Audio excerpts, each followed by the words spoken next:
Hello, lovely lovers. Welcome to the Rose Garden. This is a safe space for your soul. My name is Kat. I'm a medium, and today we are looking into your reality versus their reality, which also will include at the end kind of the next step towards union. Yes. And you know, that has a lot to do with where you are at and where they are at and what you have planned on a soul level. So don't be, discouraged if you feel it's kind of taking forever or you can't see a future right now. That's perfectly fine. We cannot see everything, what's happening. And see just how I pulled out my bracelet to make it visible here. We don't see everything what we have planned, right? And so there is literally one pearl after the next, and at one point you're there. And that's just, your unique path you have chosen. And during this journey, this includes so much, like turning your own life upside down, shifting so many timelines on the way. That's not wasted time, right? That's so many valuable things you experience. You literally collect your pearls of wisdom. And in the end, you will find yourself, wow, that's crazy. That was like as if I have booked a class at university. Though, I just was hanging here in this crazy love connection. And after a bunch of time, you have a whole new world and a whole new life. Okay, that's that. And what we will look into first, just, for your clarity, and also I hope that brings you relief, is literally we look into what's going on at their place, because, these connections, you have this bond, you feel them, I guess. And you are kind of disturbed in your own field, in your own world. And I had these situations a lot where I felt like I'm walking through a past life, and also I'm walking through life kind of through the lens of my person. And we can lose oneself in that journey, right? And so at one point I started totally to map that out and to make these mental notes, like, yes, that's kind of this past or parallel life, and this is kind of that timeline. And I understood how things in my reality were related to literally past lives and also to their experience. And yeah, so this just can be, mirrored soul experience. What they do or experience kind of plays out in your life too. And it's disturbing sometimes, totally. And sometimes you don't know where to retreat, right? Where to find peace. And just be and breathe. That's kind of all I wished for since this journey started. Actually, can I please have 3 weeks to just breathe and be just me again? Not that shared experience thing, which cannot even be explained with the word love, right? That's why I kind of called you high lovers today. Maybe I will take that from now on forever, but I don't know. But yeah, for this reading, it makes so much sense. And yeah, and it's crazy because compared to a typical classical relationship where you actually share life, right?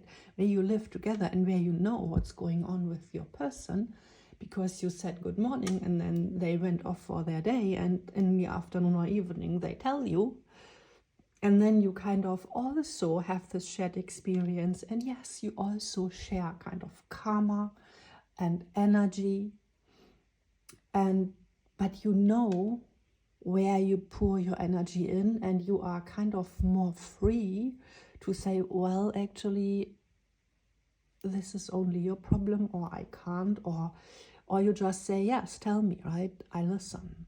I take the time. But with these connections where you are not even together and you have no clue what's going on, still you have shared karmic experiences, shared karma, literally, shared energy, a shared energetic field. And you kind of cannot choose. And that's crazy. That feels crazy. Okay, so if you do have these experiences, you are not crazy. That's just because on a soul level, you are so close and you kind of hang in this experience together. And yes, that's soul contract. And, you know, both of you have on their way their own pearls to produce, actually. And pearls get produced through friction. Yes. Through, you know, and this happens a lot in these connections where you all of a sudden realize something in your life what hasn't bothered you before, right? But all of a sudden it becomes clear. And that's actually their energy in your field working. That's their energy in your field illuminating things you haven't seen before. So it's not that just your energy goes there and that you are exhausted, but also you kind of gain from that experience, right? Because literally they illuminate in your world and they also transmute and burn and, you know, get angry if something bad is happening in your field and send their energy in and stuff like that. So yeah, they are also supporting you on this deep soul level. Most of the time they aren't aware at all. It takes the divine masculine a lot longer to even recognize these connections. But on the other hand, you know, they kind of initially they recognize you, but because, you know, masculine energies, their first approach to connections, relationships, whatever, it's just physical. And so for them, and so even if they kind of recognize, yeah, that's, you know, that's it, still there is this other layer, this more physical approach layer in their world. And yeah, they have a totally different thought process and they are just more on the boundary side there. So they actually are more afraid, I want to say, of losing themselves in things they cannot control. Let's put it just that simple, because they are rooted so much in their reality, and that's why it's even so interesting to look into their reality, what we will do in a second, so that you can really see, okay, how are they rooted, how are they placed, and make no mistake, during that journey, that will kind of shift. And they also, you know, realize through your lens, through your energy, what's bothering you constantly. You feel that, you know, even if you're not there, it's kind of when they talk with their peers and act in a certain way, you feel that energy. And if that's not in alignment with your values, let's say they are doing showy talk, just to have an example, right? And that's not in alignment, I guess, with your values of, you know, how masculine and feminine energy should value each other, then this kind of anger from you is in their field, and they get disturbed too, right? And so this is just what's happening. And over time, these frictions create growth. Totally.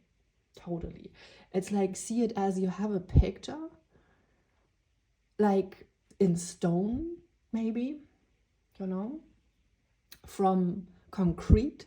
And then there is, let's take concrete as an example. And then you have these plants, the roots that come from underneath, you know, and they break that open. And that's literally what's happening with both your realities. And great image, by the way, I love that. So thank you, angels. And yeah, So also with pearls, I feel that's really great. So I hope that helps for you to understand what's actually happening. And now let's just look what's right now happening, right now. So I will do this type of reading every now and then, and for you to tune in and see what's going on right now. And I do have 3 piles to pick from always, so that you really know, yes, that's my reading. I feel it's much better with pick a piles, because you just feel what's really meant for you right now. And yeah, and if this reading, I mean just this one, shows up later, this can also mean that you are now in a different timeline and that you have to pick another pile, okay? Just so you know. And yeah, I guess that's it. So we will look at your reality, their reality, a little bit past, then present and future, what you are manifesting. And we will use, we will use my Sacred Seeds manifestation deck. I am creating a bunch of decks, and this one wanted to come through like at the very beginning, because it's so important to have something what just says us. That's nice. That's really cool. So that wants to be seen here. Yes, because that's just that just sums it up. And it says, you know, it says core frequency. As you make your bed, so you must lie in it. Your life is a canvas waiting for you to create it. Come out of the shadows and show your main character colors. See what I mean, why that fits so well? That's exactly what's happening, right? You and your person, you are showing over time your main character colors, and that's literally on a soul level, that's integrating our shadows, that's taking all that out of the invisible, what was, you know, from society pushed away, because it's not serving the superficiality of life, but it serves you. 1, 2, 3, 4 right now. It serves you on a soul level to unfold your life's path, your soul mission, right? And that's why it's so important, and that's why these connections even are there and trigger so much friction in our lives. And also just in our field, you know, sometimes we just don't feel good and we don't know why. And that's just because so many things are shifting and healing and coming to the surface, which were suppressed. So just know that's all good, that's meant to be. And always, always, always take your time. Like, take your freaking time to totally, constantly, like, pat you on the back, release, chill, take some time out. And yeah, that's important, because you really are working, you know, you are working. It is really like booking a class at university, and a big one, actually, a very big one. So now I will introduce the piles, the groups for today, and I see you over there. Bye bye. So for group 1, your card is the Restorers. You saw that on the thumbnail, and we are using the Harmony deck. And I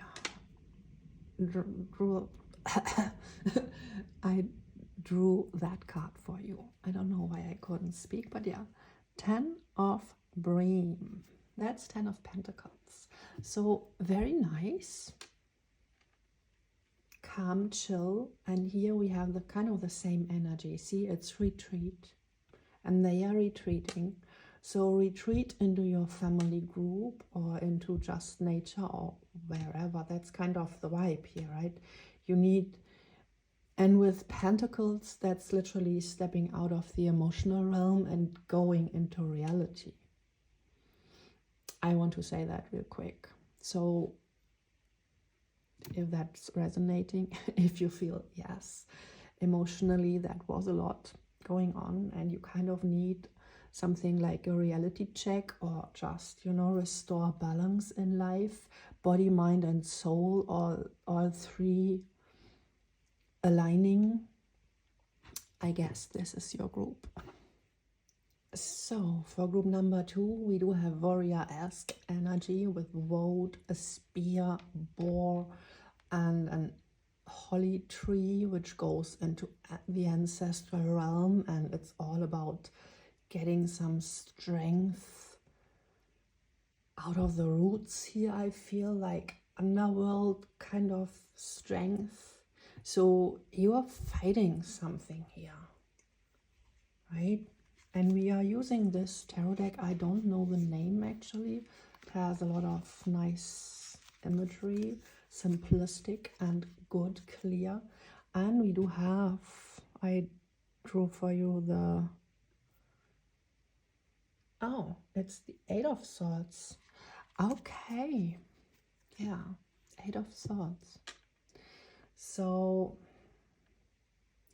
you kind of have to fight yourself through here, out of something.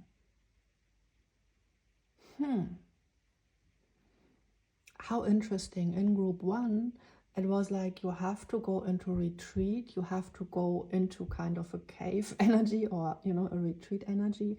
And here it's like you are fenced, like in a cage, in the underworld, even the imagery, and you have to fight yourself out here, see? Wow. So yeah, you have to cut that through, I feel.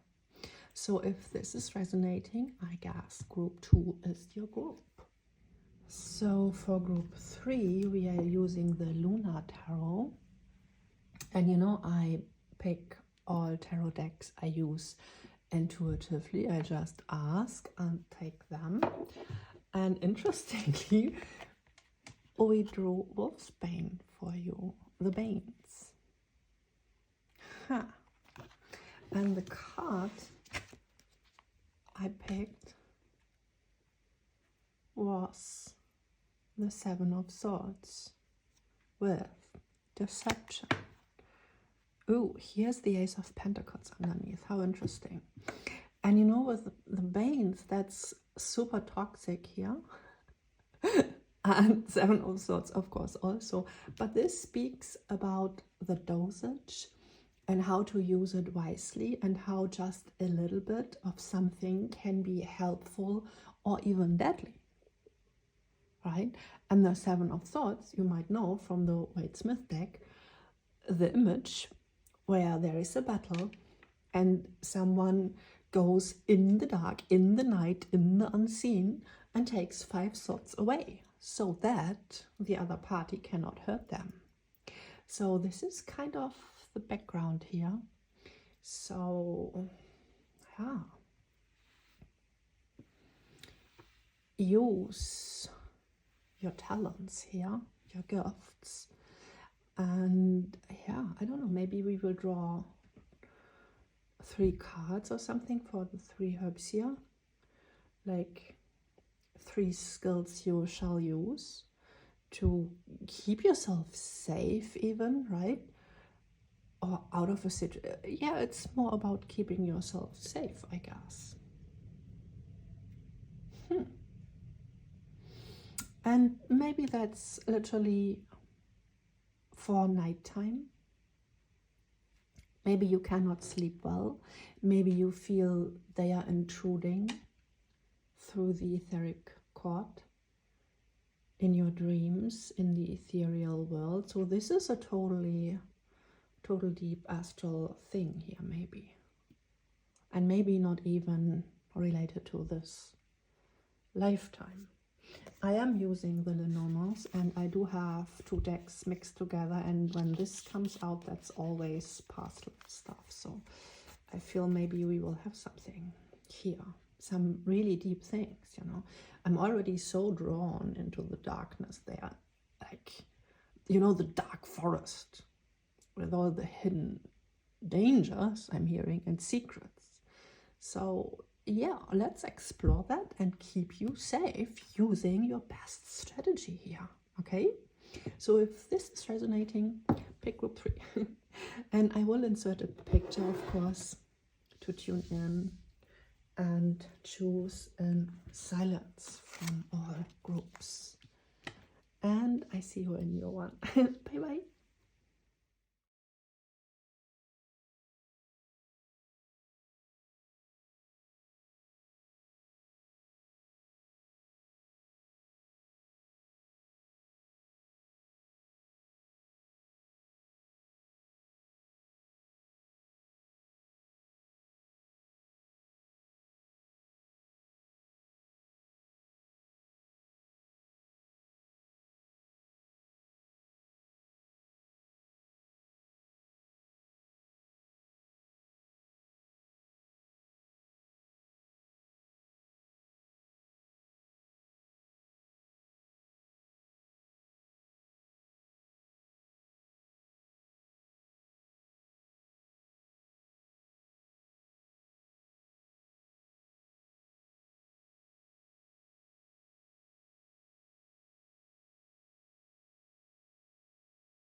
Hi group 1. Oh, welcome. So you're this ancient healer here, I feel. That's so cool. And you know what we do have on the table actually? We do have anxiety, insomnia, and depression. St. John's Wood, valerian, and rosewood. And this is also called King's Crown and a lot of different names. Aaron's Rod also. And yeah, they are all native to Northern Europe, and this is literally the Scottish Highlands here, and this is a Druid healer in her, you know, in her place there. There's a specific word for that. I forgot, wait. Oh yeah, bothy. So yeah, so her cabin here, that's a bothy, where it's like an apothecary, where she's working and tuning in and connecting, you know, with the ancestors and the plants and the wisdom. And we see that totally. She, you know, these are these places where we become one with our medicine, and that can be anything, you know, that can be anything. For, let's say, for a hairdresser, that's beauty, you know, beautifying and using all these tinctures and stuff. And we all can tune into that kind of energy in our homes at different times. So you must not go to a full retreat. Just caring on a physical level, this facility, you know, fosters and also soul release and healing. And this card is all about restoring the balance between body, heart, and mind. And we do have, you know, anxiety, depression, and insomnia, which is totally an overworked mind. It's super, super overstressed here, 222 right now. And that can just be your person and you picking that up. And so you have to, during your day, install these moments of retreat where it's like, okay, yes, so now I take my time off from my day because, yes, I'm hanging in this connection and we are going through some things. And now I do, you know, pedicure and whatever. And I, you know, I take a bath, a long one. And whatever it is, what you can do, make yourself a herbal tea maybe for bedtime and listen to a meditation, do some breath work, things that really, and I mean you have to incorporate the physical realm there, and that goes very well with herbs, water, and, you know, treatments of any kind.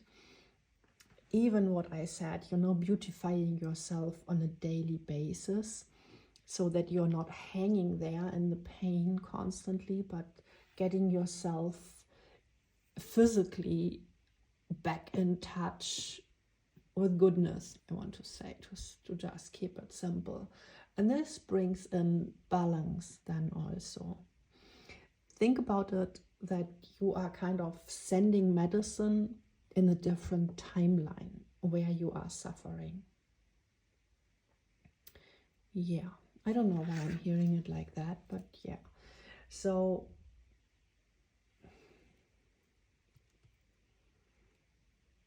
yeah, and it's important for you to tune into your healer self, because that's part of your purpose. And now let's look what kind of, recent past experiences you just had. Like, what experiences you just had. Okay, this is you. Innocent child, expecting a message over here. And maybe just, receiving guidance. This is wisdom, spirit realm. And with the innocence here and all this, healing wisdom, that's, yeah, cool. Anything else?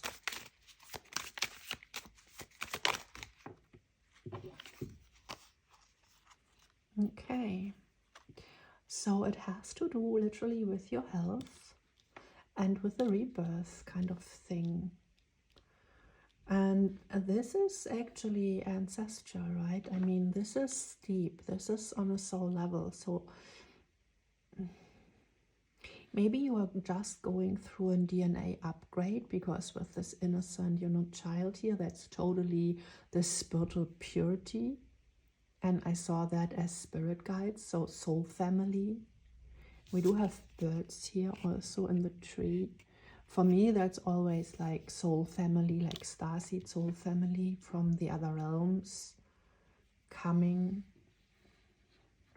And we do have this link to ancient Egypt here. So yeah, maybe you are literally just going through an internal DNA upgrade over here, right? And what's going on in your person's recent past? I mean, what was going on there? That's interesting. See, you over there standing in your innocence, and they are main character male wanting to come, preparing for a date. Ooh. But there is some past life things going on. So this is literally a luck, chance, opportunity, but it comes with punishment here. Wow. So this is karmic something that's coming through. Literally. They have to bear some pain.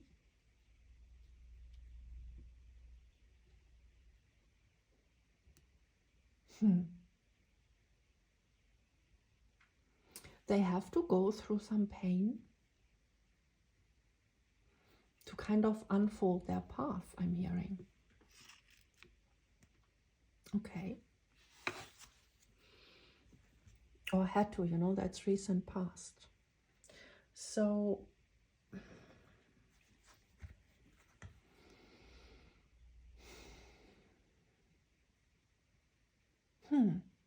that's interesting. And you over here, this looks strong.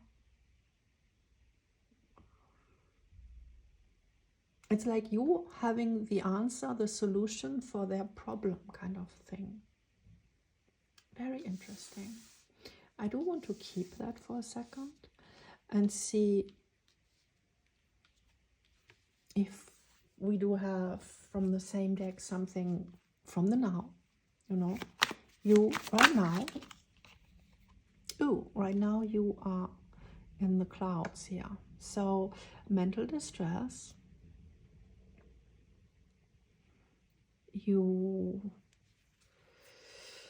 And this is like, you having literally disturbances in the air, you know, it's kind of something's coming towards you, but you can stand. See the tree here? This is you. You can withhold that. You can stand against that. That's literally the meaning of the card. Yes, it's kind of a backlash kind of thing. It's kind of a try, you know, like it pushes towards you.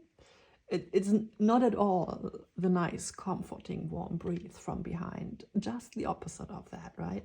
But you are strong enough to stand against that. And so what I said with, you need some time for yourself to restore. Yes, you need that. Because you are going through things. And maybe this, you know, this is like ethereal. So this is not literally because of you, but I feel this is because they are going through it. You are also going through it because of the DNA link here. How interesting. And so their current, that's too many, but this, okay. Okay, currently they are tuning in to peace. And this is a spiritual card. This is the lilies and someone, you know, doing rituals and praying, kind of. So, so they are unlocking a spiritual timeline, and with this ancient Egypt, and they had to go through pain and, you know, and isolate themselves, I'm hearing. Okay, and here we do have the same card. That's interesting. So let's take these out. They just fall. Yeah, wisdom, key, yes. So they are unlocking past life wisdom here. And this is exactly the same as that. So it's about harvest, yes, but it's hard work and sometimes painful. They have kind of work there as well, right? to get that. And I do want to say past lives, especially those that held wisdom, they are very often hidden, and we can only open the book when we have gathered enough strength to be able to hold that wisdom and not lose that then. Think about the witch wound, right? That's kind of, you can only enter this timeline where you unlock these abilities of yours when you are also able to hold the pain that comes with that. And that is, for example, isolation. She is isolated there at her work. That's not like we go to our 9 to 5 and chitty-chatty, you know, every now and then we do have a break and it's just easy and nice. No, she's totally isolated. And she solves her problems all alone, right? In that, connecting with deep soul wisdom. Yeah. So these retreat moments, that's literally what helps both of you totally right now. So they might isolate a lot, or just, you know, maybe they read literally, maybe they learn things.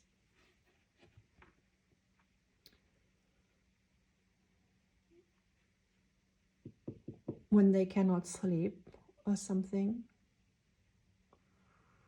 But yeah, so they are in the same cave mode here. And isolating, I feel, isolating. And carrying, you know, what they need to carry. The pain, getting to become who they are meant to be. And you already are here, very strong. See? You already have unfolded your wisdom from past timelines here. See, with the stork and baby already born, it's like, you know, Moses. It's like, yeah, you already have that. And they needed to open up a certain timeline here to incorporate that. How interesting. Now, let's look in the future. So I take these cards again. We will go into tarot in a second. What's going on? I mean, what will what will enter your field in the near future? Okay, from whenever you look. Again, the wisdom. Okay, that's nice. So you are totally in contact here with your spirit guides, right? Totally connected. I love that for you. That's great. So just listen to guidance. Wow, there we go. Devoted service. What kind of they unlocked? Isn't that interesting? So, wow. So that's literally a shared past life, I guess, what's unlocked. And for some reason they did the work. Yes, it's unlocked, they are saying. Wow. They unlocked something over there. Yes, loyalty.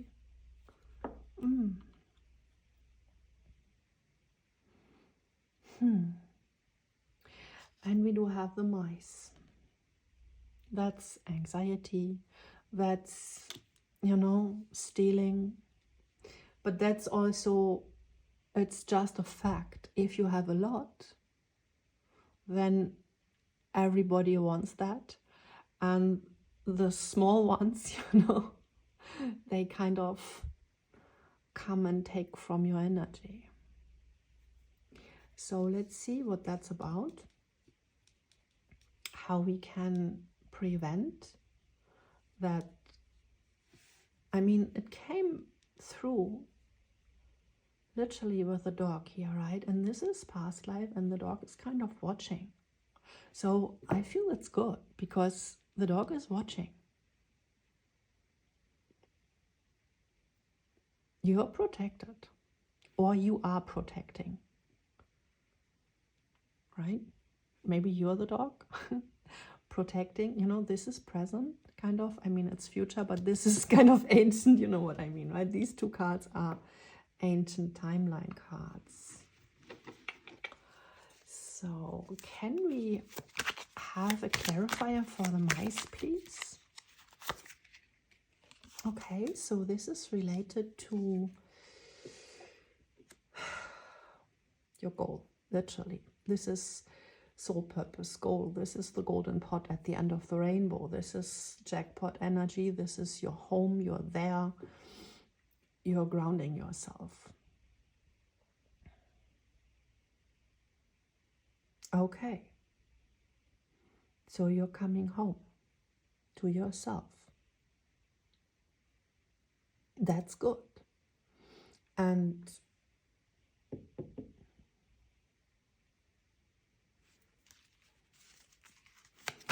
but what's with the mice? Okay, there is tricky energy here, the fox. Okay. This is interesting. So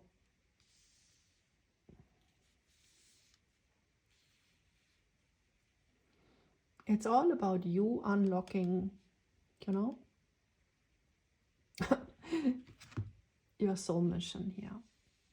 And there is past life disturbance. And yes, there is trickery here. There are energies that want to steal. But your person, actually, that's them from the past timeline. Wow, that's pretty cool.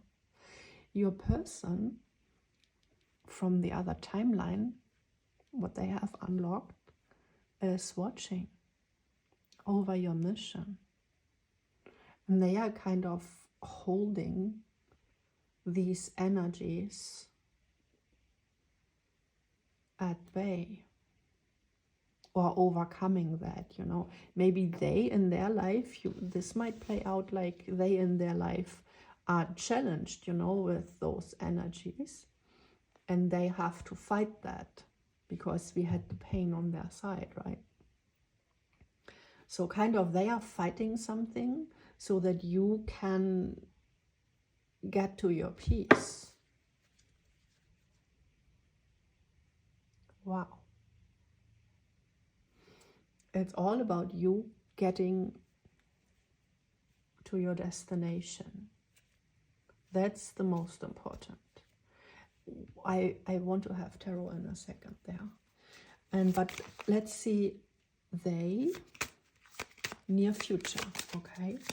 Near future. What's going on with them in the near future? This one. The bear. That's so cool. The bear comes right after the fox, and that's like, yes, I'm standing in my authentic self. And I just saw 528, which is solar plexus energy, and the miracle, you know, Hertz frequency, where you literally can change your DNA and become a best version of yourself, like unfolding your soul through frequency. And the bear, you know, they can't fight anything because they are in their authentic truth. Wow. And there's the home. Okay. The mansion from the past. Wow.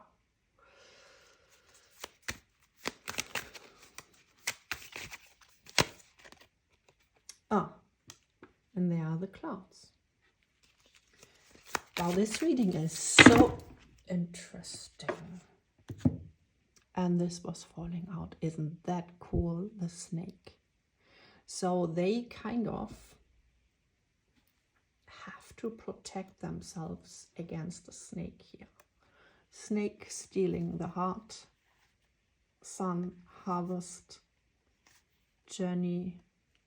What's that? The birds, but these birds, they are stealing a ring. Wow. So false karmic partner timeline thing here. And this is literally past life. And maybe that's the pain here. What's playing out in your life differently, but you kind of feel that. Yeah, here's the house, the park, and oh, is that interesting, or is that interesting? So yes, that's literally the pain they are carrying from a past life. Wow. And it applies to their home, family, with the stork, you know, also what you had. So kind of, yeah, family. And yes, snake energy, stealing abundance, holding someone, you know, captured, not able to move with the ring. That's literally like trapping someone in a family situation. So like, this can be like ancestors forcing a profession onto someone, you know, in a past life, so that they cannot move. They had to carry that. This can also, of course, be with the ring, a forced marriage, because of, you know, you have to hold up the line, you have to create heirs here, and you have to choose this one. So they, in one lifetime, you know, they couldn't choose. They kind of weren't able to choose from the heart, Lover's card, right? But they had to choose something that stole their freedom of choice here, that stole also their growth. Wow. That's interesting. And I mean, this came out as near future. So they released that. They are releasing that. And they are standing strong and kind of claiming their own mansion here. Like, no, you know, I have a say in how I want to build my life. And yeah. And they are standing strong now because you did that. That's so amazing. Wow. Okay, so near future at their place, They are working this out. They are working this out. Totally. And now I'm drawn to King of Wands energy. Yay, they are protecting their, you know, home. And ooh, with the house, I want to say something, because I'm hearing that. So this is not only house, home, mansion, family, whatever, 10 of, ooh, and you had, you know, yes, this, this. So you're clearing this.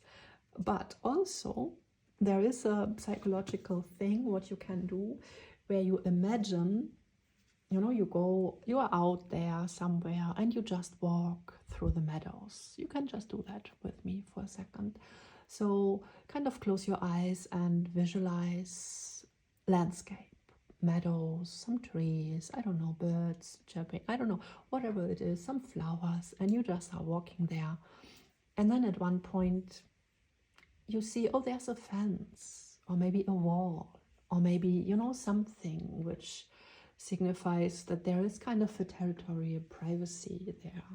And then you walk along that and you observe the fence there, or the wall, or whatever it is, however it looks. Just see it in your eyes, in your mind's eye, and describe it. And then you come, you know, to a gate. And again, describe the gate, see the gate. And then, you know, at some point you enter then and go towards a house. And then, of course, you, in your mind's eye, again, you visualize the house and you describe it. And then you go in. And in the end, that's all kind of a description of your own field. And in the house, you do have literally different rooms, like a living room, a kitchen, and all that.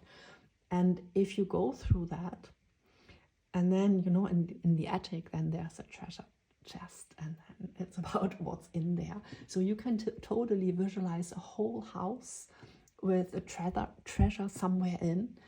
And yeah, and it's really interesting. So I did that earlier, and for me it was like, wow, a pretty big wow when I opened the treasure chest and saw what's in there. So wow. Yeah. And so do that. But I wanted to say, a friend of mine I did that with back in the day, it's ages, kind of feels like, and he did that. And he was telling afterwards, well, you know what was weird? There was constantly my mother in the house walking around, opening and closing windows. And I was like, whoa, but you literally should go to therapy, because that's not good. If your mother is deciding, you know, what is there to come in and out and how that's not good, right? And that kind of relates here, because they are claiming their territory. And I mean, that's not only territory, but that's literally their body, mind, and soul. And we do have that here, right here on the table, with the anxiety, the insomnia, and what was the other thing? Depression. And why can we be depressed and have anxiety? Because someone else has control over our life. And now and this goes with nervous system, 333 right now, nervous system distress, right? And this is why this retreat energy here is so important. Wow, to hold that frequency of retreat and balance of body, mind, and soul, and reclaiming your territory. And you can do that in your territory, like totally balancing your surroundings and reclaiming your territory and identifying every disturbance. And, you know, hold your ground here, like watchdog energy. So maybe you are the one, right? You are the one. And this is 10 of Cups. You are kind of holding these frequencies pure. See, you are holding the vision to the highest hopes here. To the, this is the rainbow, and this is the golden pot at the end of the rainbow, like this golden pot here. And so you are holding the vision, and this helps them to kind of cast it out, I'm hearing. And they are doing that right now. I mean, near future. They are casting that out. So while they are kind of making themselves big, you know, releasing the pain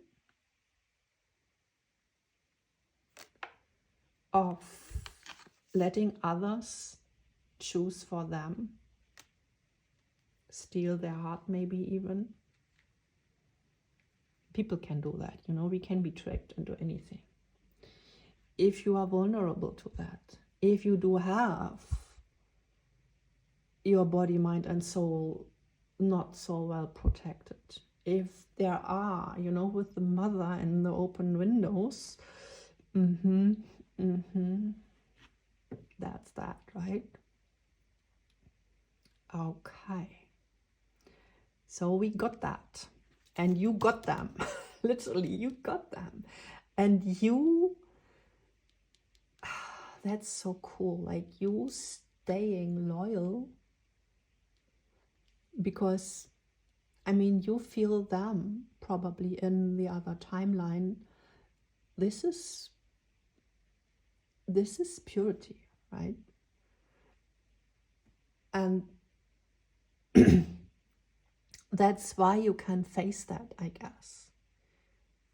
Face the devil, which is the fox here. Wow. Cool. I'm impressed. I'm impressed. And I will go into tarot now. So let's look at them first. I want to ask about what's that with the mother? What's going on there with the mother? Oh, how interesting. 8 of Quilts, which is 8 of Swords, which is having someone in their head in anxiety. And you see the red. It's like, I mean, if you have ever seen a card that speaks about a karmic contract, that's it. Like, that's it. Wow. So they have a karmic contract with their mother.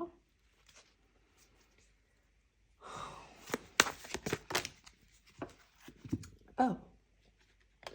And you are called through.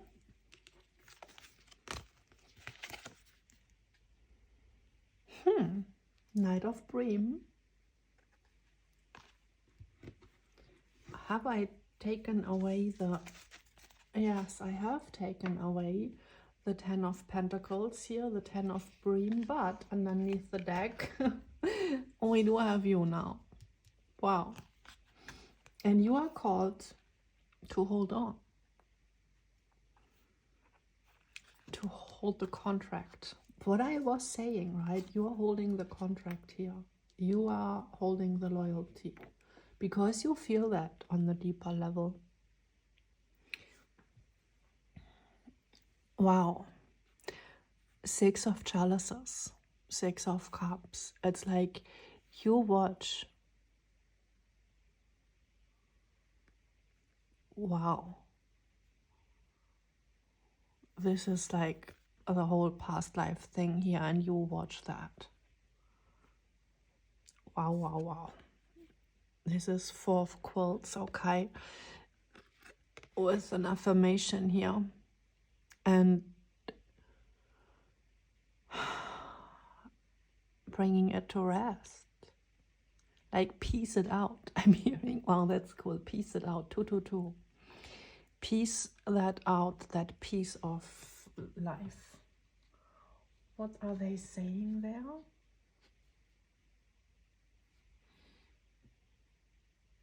If thy days are winged,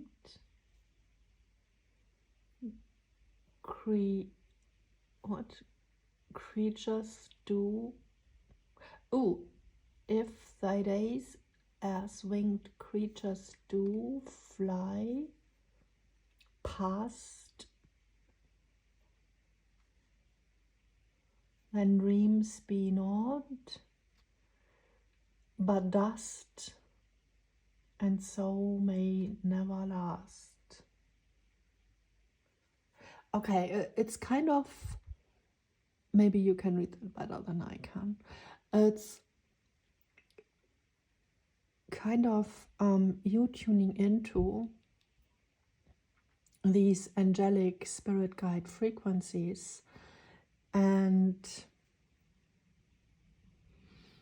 that kind of wipes the dust away there, you know.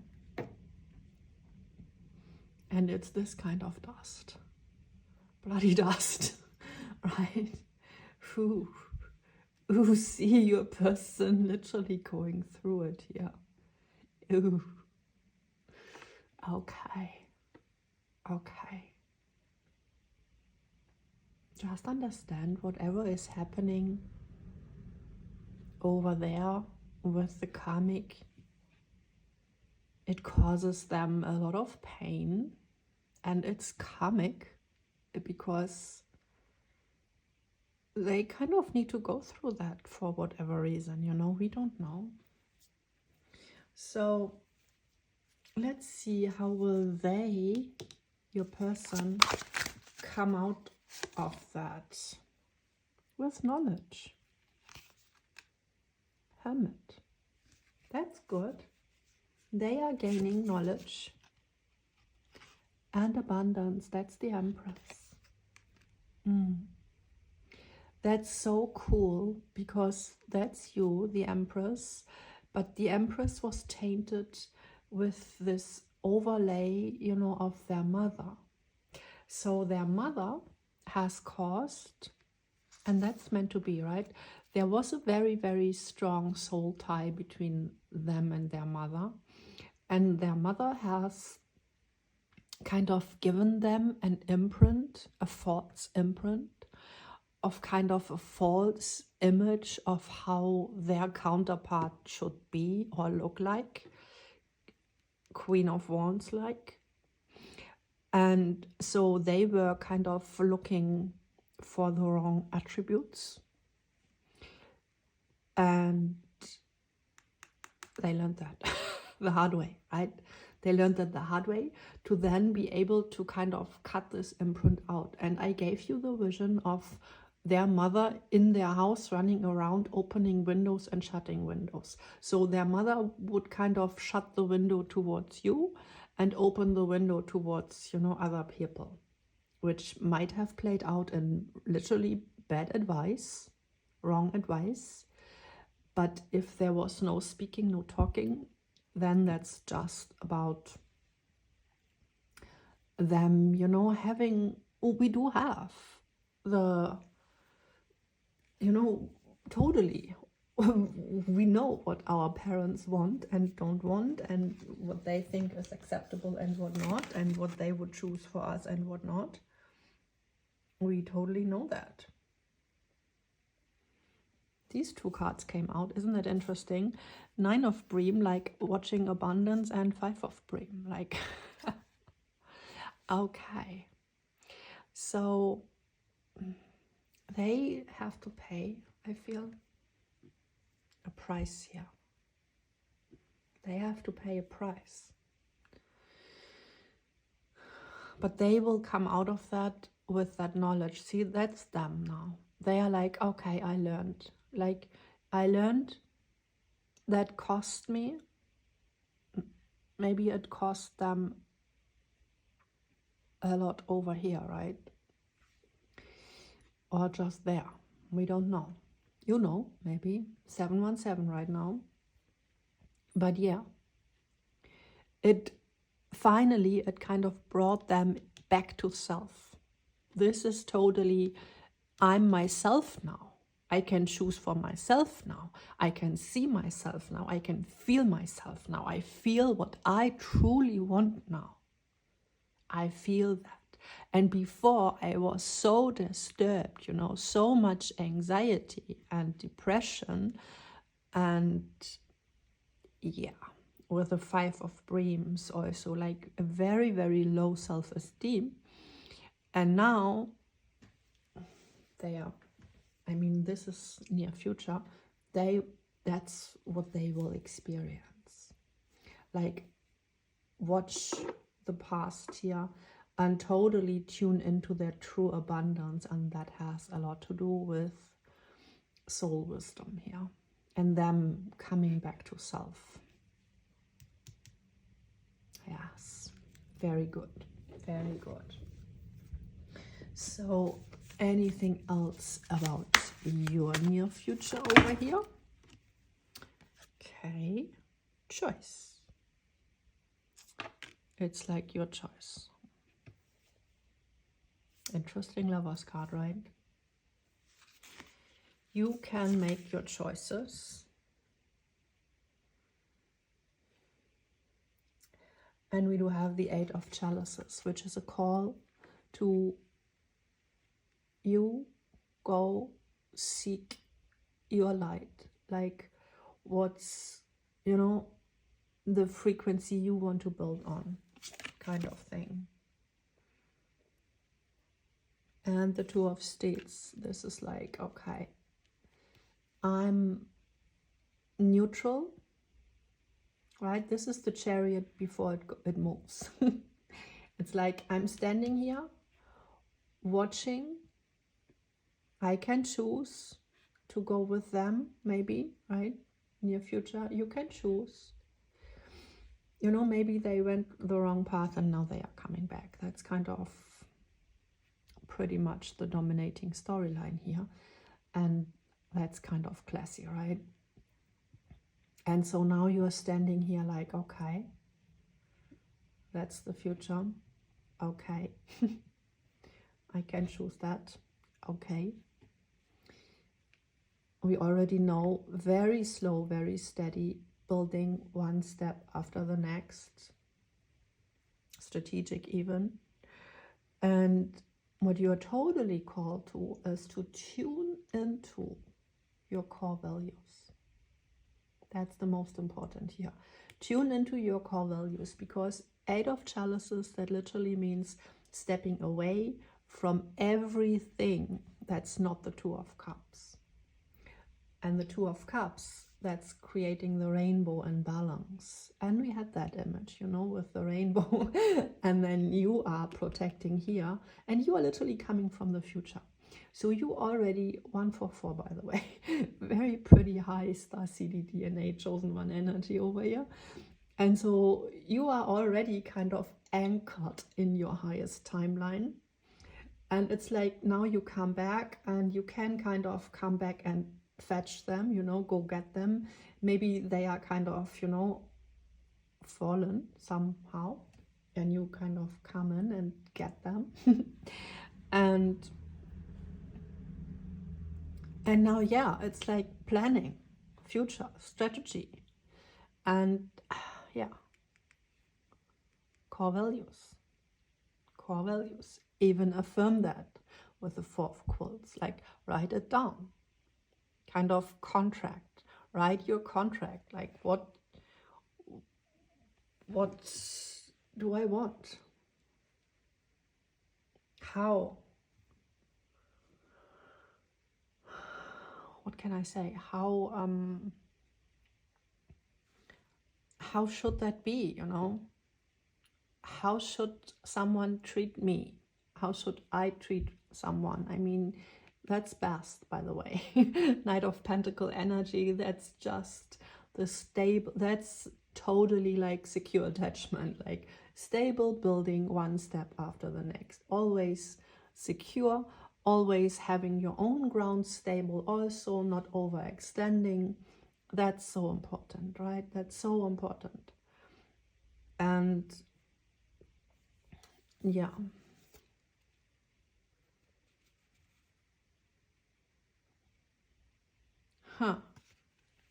Seven of Chalices wanted to be shown.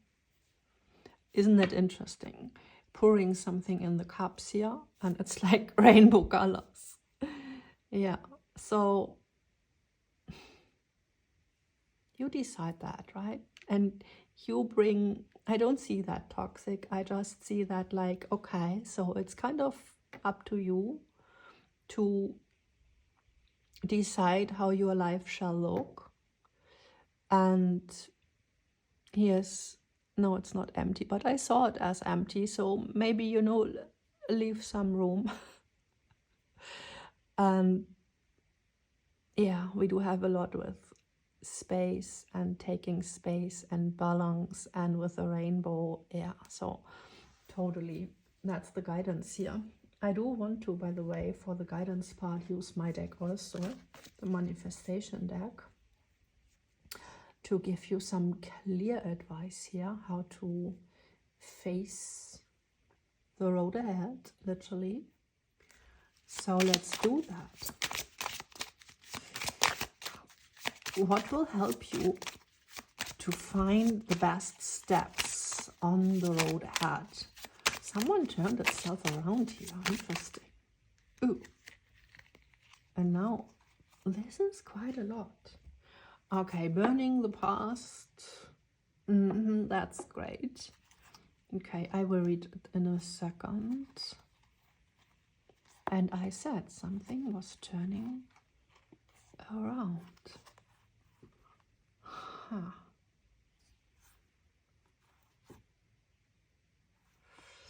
Okay, well, that's a deep, deep story over here. Okay. So, flame invocation. Okay. It says, and I'm so sorry, I cannot read that well today. My eyes are kind of acting up. Fire is a powerful magical tool. Burning outdated paperwork, as we had that, can set you free energetically from outdated contracts and beliefs and cause a phoenix moment. That's what's necessary here. Like, write it down what you do not tolerate, want, or I don't know, end contracts, and just do cord cutting with all these toxic snake foxy energies there, false timelines that are disturbing your peace here, and these contracts. Okay, and then you have room, you have then space. I just saw that you have one cup is then kind of cleared out, space, and I want to take this in there then. And this advice is very nice. It's the microcosm. You are holding the capacity for a whole universe within you. Yes, you know, with all this DNA there. Examine where you put your money, time, and energy. And why? For what are you holding space? Isn't that interesting that I said that? You shall hold space. Right? Hold space. But be very clear about why and how that space should look. And this is the golden cup here. Hold space for the golden cup, only for the golden timeline, okay? So, and then we have some ancestral healing going on here. Healing the roots. How interesting, because you had the tree and the DNA. And wow, this is even more difficult to read. 10-10 right now. Interesting.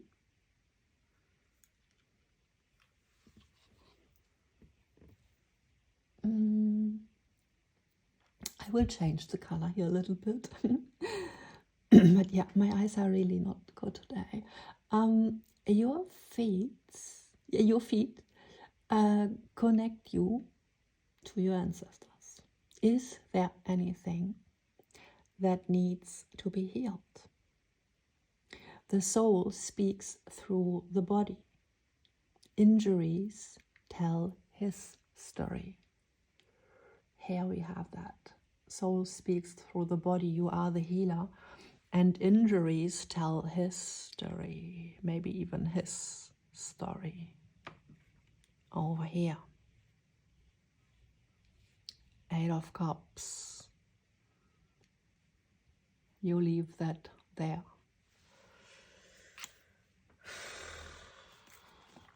now we do have something I like very much.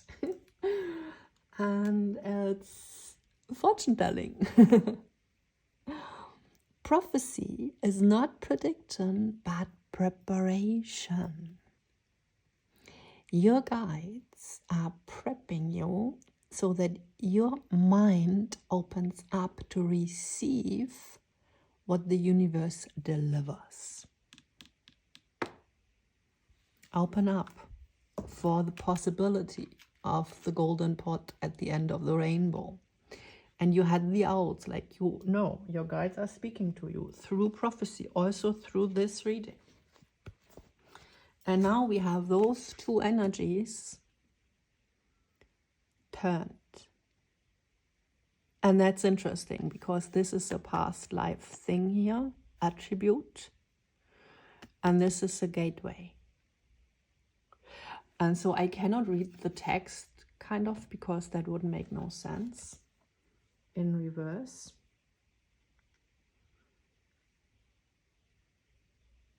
But yes, I do that. Okay, so for the chair it says brown noise. One single item can be a bridge in another timeline, past or future. Or is it all now? Its colors and textures are sending constantly subtle signals. So maybe there is something you can release in your home. With the mice, you know, something you can release what's maybe sending out not the best frequencies. Goes here with the release. So that gates get closed, because this is all about gates get miraculously opened with dragon energy, like ley lines, energetics, open up pathways, and you are called to close a pathway here to the underworld kind of thing, to this. You are literally called to close these timelines out with the phoenix and the contract. And I read it like what's saying in upright, and we have to shift it then. So open passage, so closed passage, right? The dragons, oh, so the dragons are helping you. Okay, makes so much sense. The dragons have awakened and they are clearing your way. Trust your destiny. Trust the flame. Ooh. Make bold moves towards the future. So that's what you are not doing. You are not making bold moves because you literally are just standing and looking. You know, this is the card of neutrality, Two of Wands. Yes, you're still here, but you are not making a move at all. Not at all. And I will get a dragon card for you. And you know, if they did that wrong choice thing over there, of course they have to come. Of course they have to offer you a new contract. And this contract, they have to meet your core values, and you have to kind of hold your boundaries up. And before you even go there, you have to kind of burn all these old contracts. It's kind of near future advice, right? Burn these old timelines out, like literally burn them out, and do not move towards the future. But just hold space, but do not move. I mean, that's super clear guidance. I love that. And you saw how these cards were shuffling themselves around. I love that. So, dragon. Oh, okay, thanks. Dragon. Ooh, earth dragon. I love that. With the brown noise, that's cool. And with that one, microcosm. Create. No, clear. What? That's, wow. Clears your path and the land around you. Wow. Stay grounded. Be ready to, be ready to serve, not to move. Be ready to serve. Stuck energy is clearing. You can move forward in life. Okay, but we already said right now you're not called to move, but the bad energy is clearing and you are literally holding space. Like Yeah, so it's like you have cleared out this one toxic cup, right? Maybe this toxic cup. So someone literally had put some toxic energy and tainted your rainbow here, your 10 of cups. And that comes from over there, right? This kind of dark mother entity energy over there. Oh, how I said that, right? Yes. So there is a spiritual link there. There is kind of a dark warlock energy over there, witchy. Don't like that. But yeah, I felt that like, ooh, as if I want to, you know, shake myself and shake that away. And that's even, you know, with them showing up with all this insomnia, depression and anxiety, that's totally a sign of being attacked, being under attack. I mean, spiritual attack. Okay, so, and this toxic stuff needed to be cleared out. And yes, it's happening. Totally. It's totally happening. And you are just holding space, kind of, for them to come in there. And here you do have your Earth Dragon. I love that. Let's put him here. And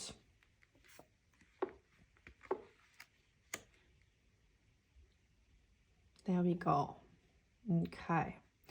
And now, last thing I want to do is what energy, I mean, now they are kind of, you know, they are just this little figure, and Empress is big now. So this is now you know, you have totally overwritten in their energetic field the old false imprint. So now they are having kind of the right, correct, you know, vision back installed. Like, yes, now they can see what 7 of chalices literally looks like, what 2 of chalices is, and even what 10 of bream should look like. Now they have a clear vision of how an abundant life should look like. But it kind of, they kind of lost that, right? Because they kind of lost that, I guess.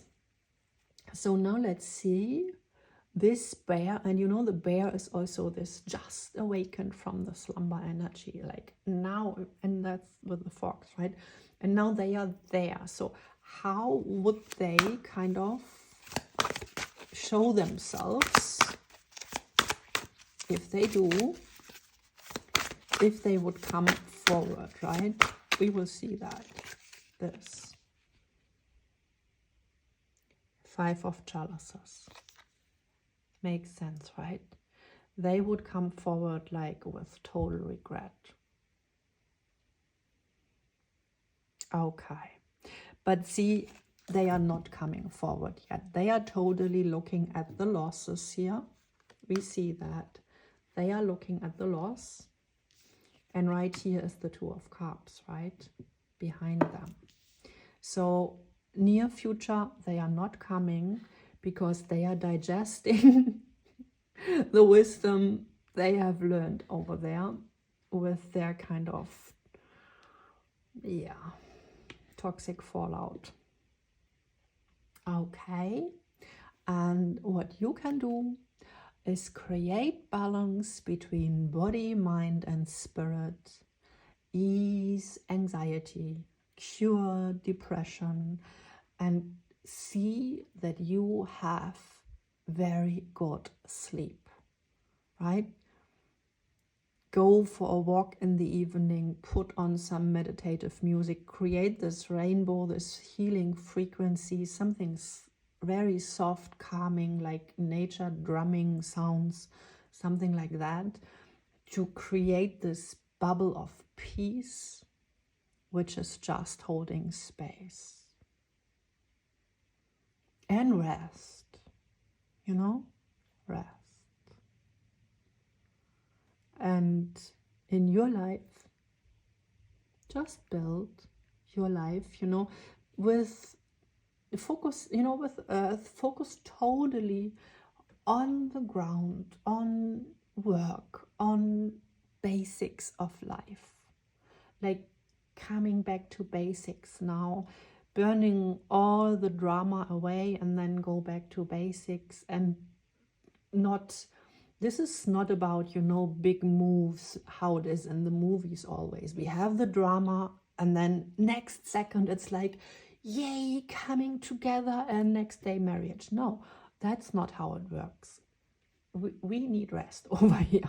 Like, we need rest, and we need to think. This is mental plane here. All the green, this is totally, I need to look out for myself. The green area of the heart chakra, that's not the pinky, unconditionally, yay, yay, yay, I hug the world. No, that's I watch out for myself over here now first, and you come in with that.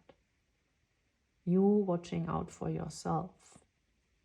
Restore your own heart space. And yes, of course, you're coming from this pink cloud of unconditional love. But right now, it's time to be in retreat and in the green, okay? In the green. So just work with your body, work on your Empress energy, your abundance. Let's get her out, because that's literally what gets your person going. It's you sitting here, still the pure child, right? Not at all like this drama things over there. No, this pure energy. This is what cures it all. Like, you're the cure. Yeah, with the deer, it's so sweet. And see how this deer even looks like the earth dragon. I love that. And it totally reminds me of the tree you had, right?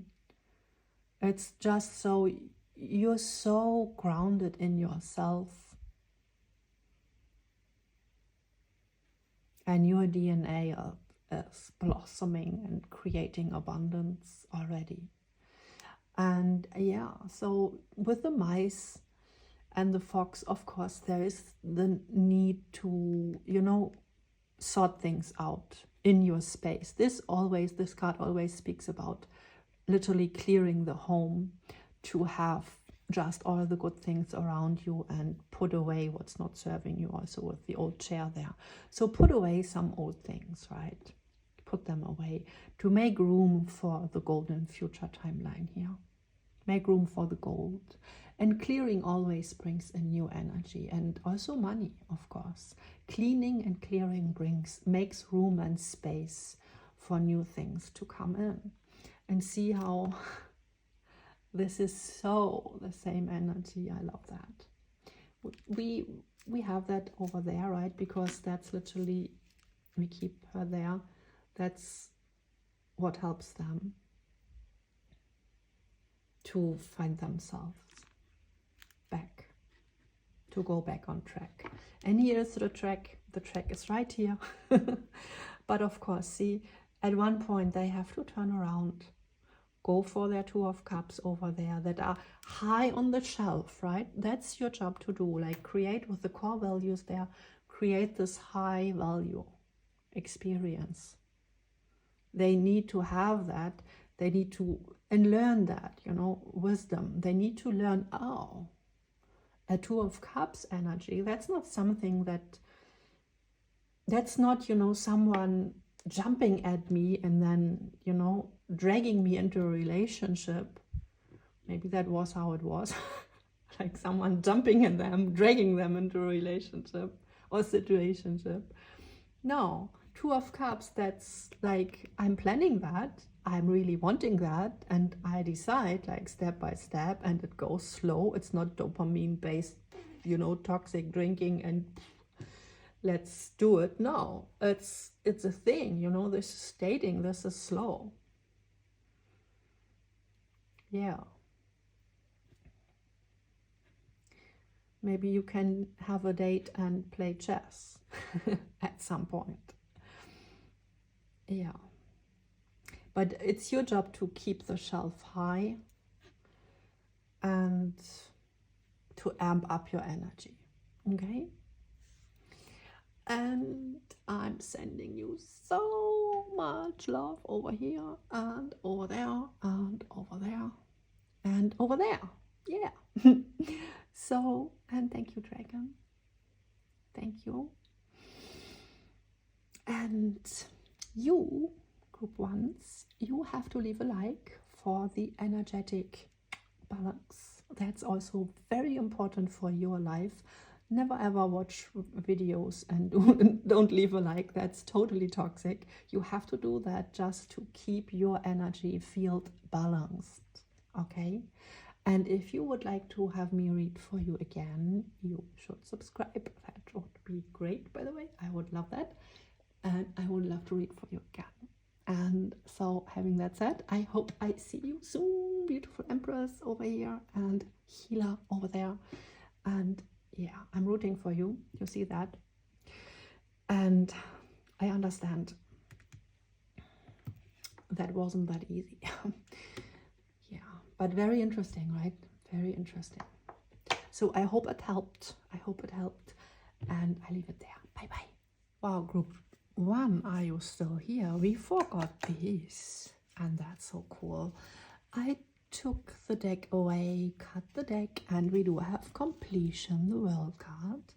So maybe this is only for those who are still watching. And I wanted to take away this deck, and it split itself right here.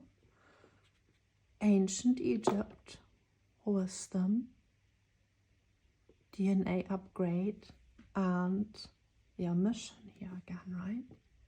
So cool. So cool.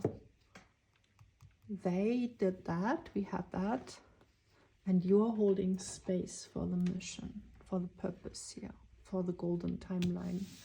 And you do have these 3 beautiful cards. Let me read them. This is Helping Hands, coming in the future. And it says, your angels are sending you helping hands. People will act out of character and overly enthusiastic on your behalf. They sense the angelic presence within you, right? Wow. So they are not helping you because they are angels, but they are helping you because you are an angel. Keep that in mind, you know. When people are super, super helpful, that might just be because they are mirroring your frequency, because they are called to.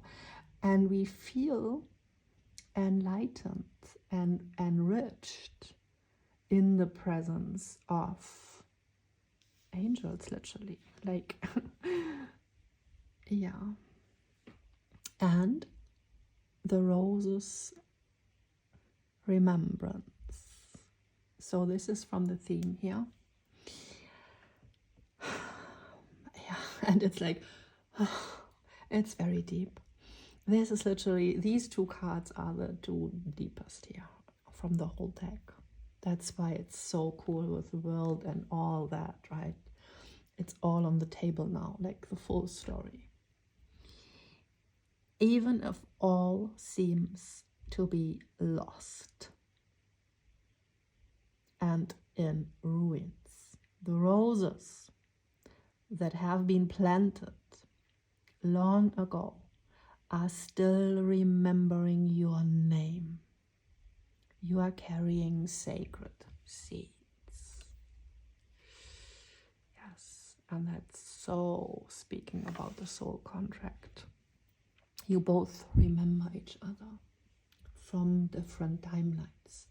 And now we do have the mention thing here, right? Fame, fate, and fortune. Life's circumstances often take things away from us so that we can show life who we truly are, the bear. Nothing can take away your integrity. Yes, and I feel like crying, but that's always with this card. Nothing can take away your integrity, and that's literally your freaking DNA and your loyalty over there.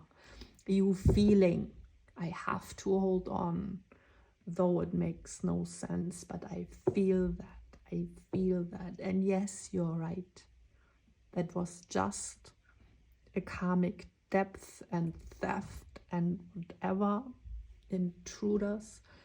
But now it's cleared out, and your person, they have restored their ancient Egyptian timeline, and now they can come in with wealth, literally, I'm hearing. And what is wealth even, right? What is abundance? That's something that is totally, first it's frequencies. And wisdom makes a good deal of that, right?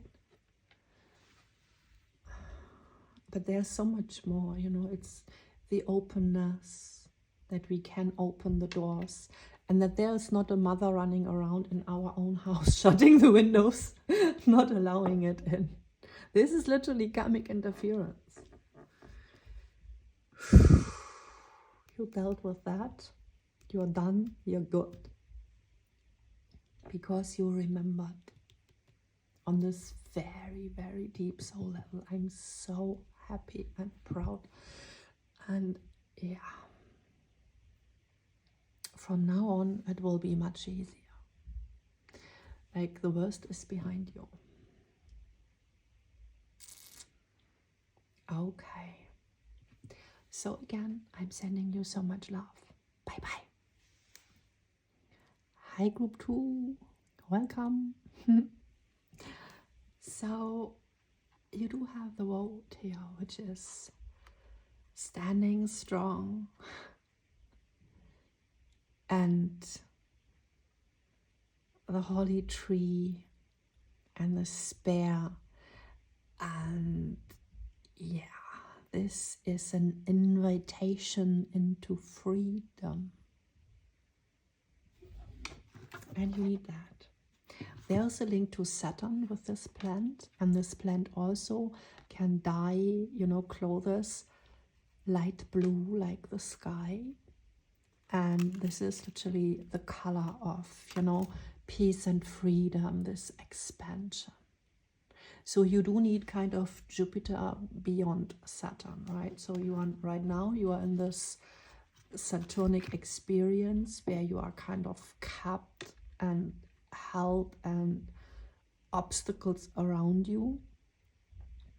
And with this card, there comes great guidance. There comes this invitation to not think about the obstacles, like what do I want freedom from, but to think about the blue sky over there. What do I need freedom for? Like, what could I do, give to the world if I would have already tuned out of that? Let's say right now you are suffering, and out of suffering, of course, you know, wisdom is gained, and this wisdom you can then share with the world. And this plant is kind of the link to both warriorhood and the bard within, which is one who, you know, also goes through the world and just like a warrior seeks freedom, but through this full self-expression. So it's about let your heart sing, like, you know, the strings of the bow. Maybe you do play an instrument. That would be great help. Just writing poems, poetry, whatever it is, to let your heart speak, you know, let your heart sing. Also with this heart-shaped sky there, such a powerful guidance already.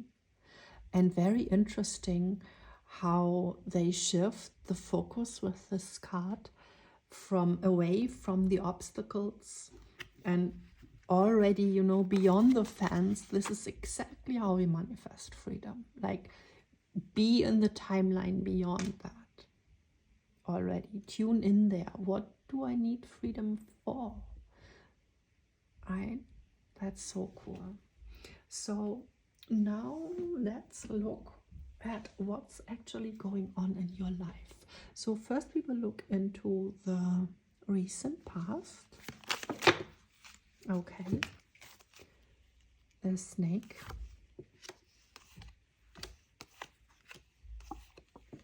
That's interesting that that fall out, because that's literally the storyline of group 1.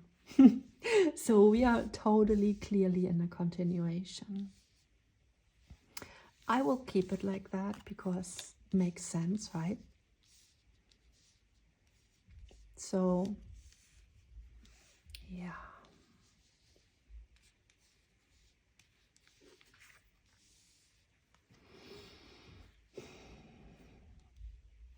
So you have experienced some betrayal, which was interfering with your heart, stealing the ring here. And this is ancient energy.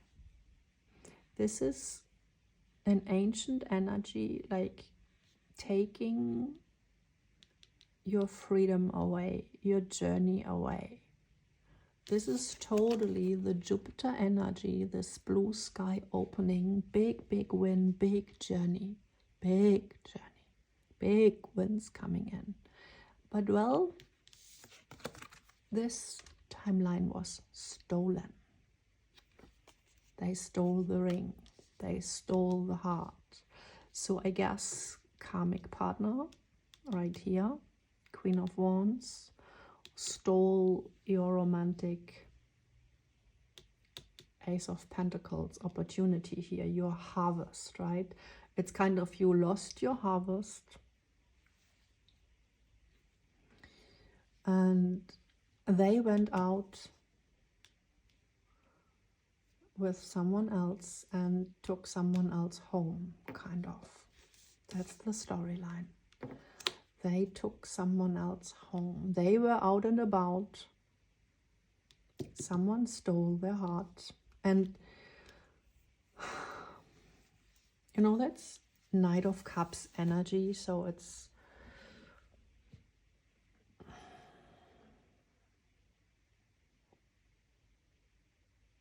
But we also have the Knight of Pentacles there. And here, King of Cups. So, yeah. It's hard, right? It's hard. It is.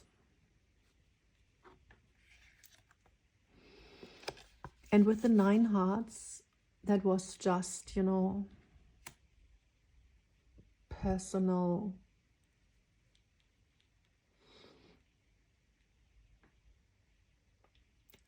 I'm like, selfish.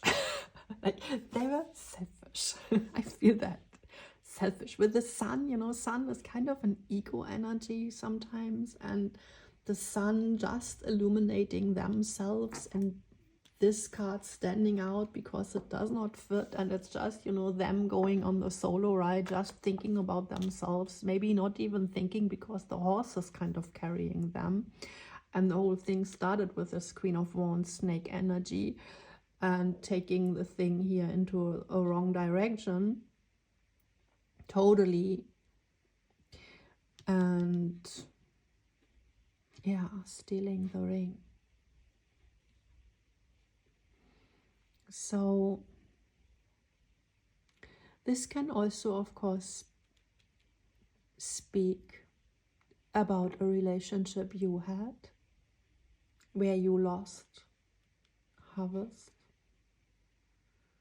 And it's about kind of an official relationship with the ring and the public and the house.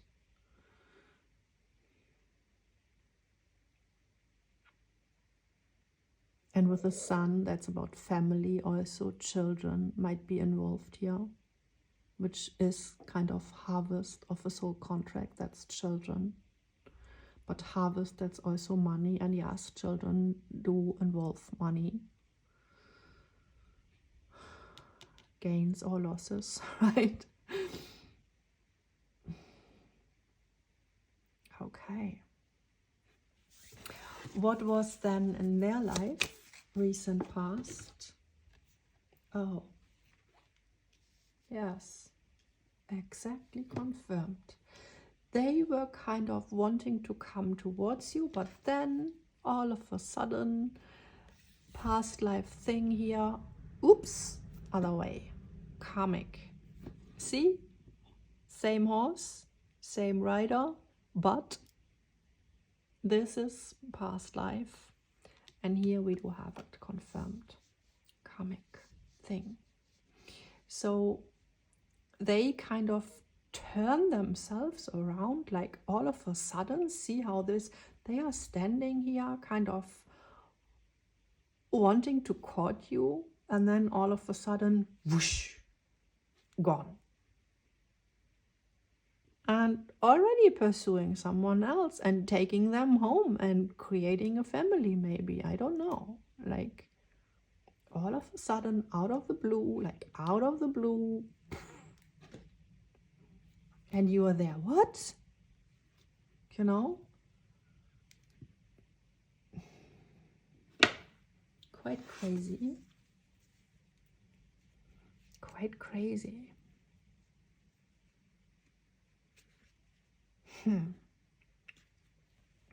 Okay. I do want to kind of go deeper into that. So can we use tarot? Oh, tarot is right here. I don't know why, but I'm drawn. Oh, let's just take some astrology. Yeah, see, there was a message. Third house. Third house, that's literally environment, family, friends, siblings. I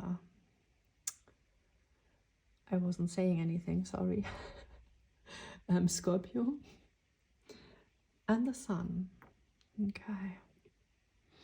So this is all about a deep transformation of the self, and it has to do with the creative expression, which makes so much sense because we do have the Bard here, the creative expression. So for you, this whole experience, kind of with the birds,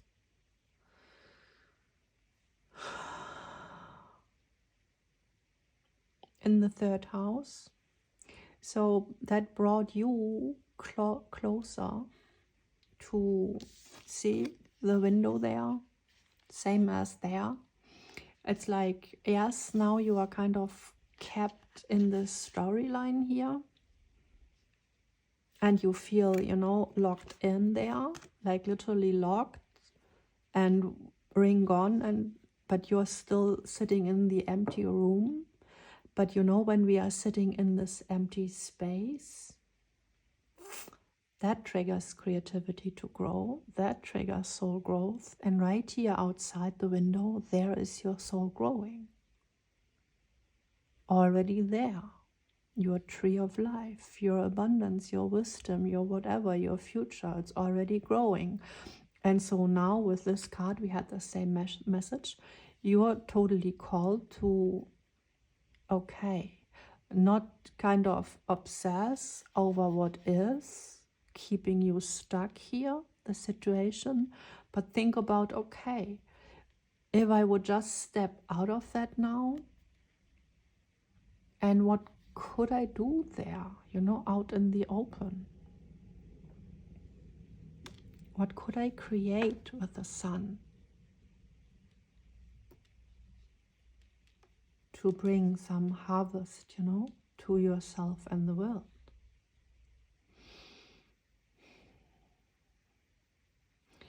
And Scorpio and the sun, that speaks of a total transformation of the soul. So you're going through that, like dark night of the soul kind of energy, totally. And on the deepest layer, you are getting transformed. And that will help you to get your heart out there in the world, kind of, and express it, because the bark thing, the whole thing, that's all about expressing the heart freely, communication. And third house energy, you know, that's where we learn that with siblings, close friends, family, neighbors. That's where we kind of express growing up, like who we are, right? At home, it's like, okay, we eat and we are kept safe. But the second we go out, we kind of start talking to the people, right? And expressing ourselves. And yeah, that's what you are called to do, like express yourself. Okay, but you know, that was past energy. And I also want to look into the right now. And now I want to literally put that timeline here, you know?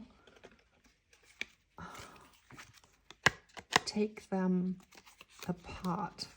So if someone wants to come out again from these energies, you are sure that's totally all of them belong. So right now, you.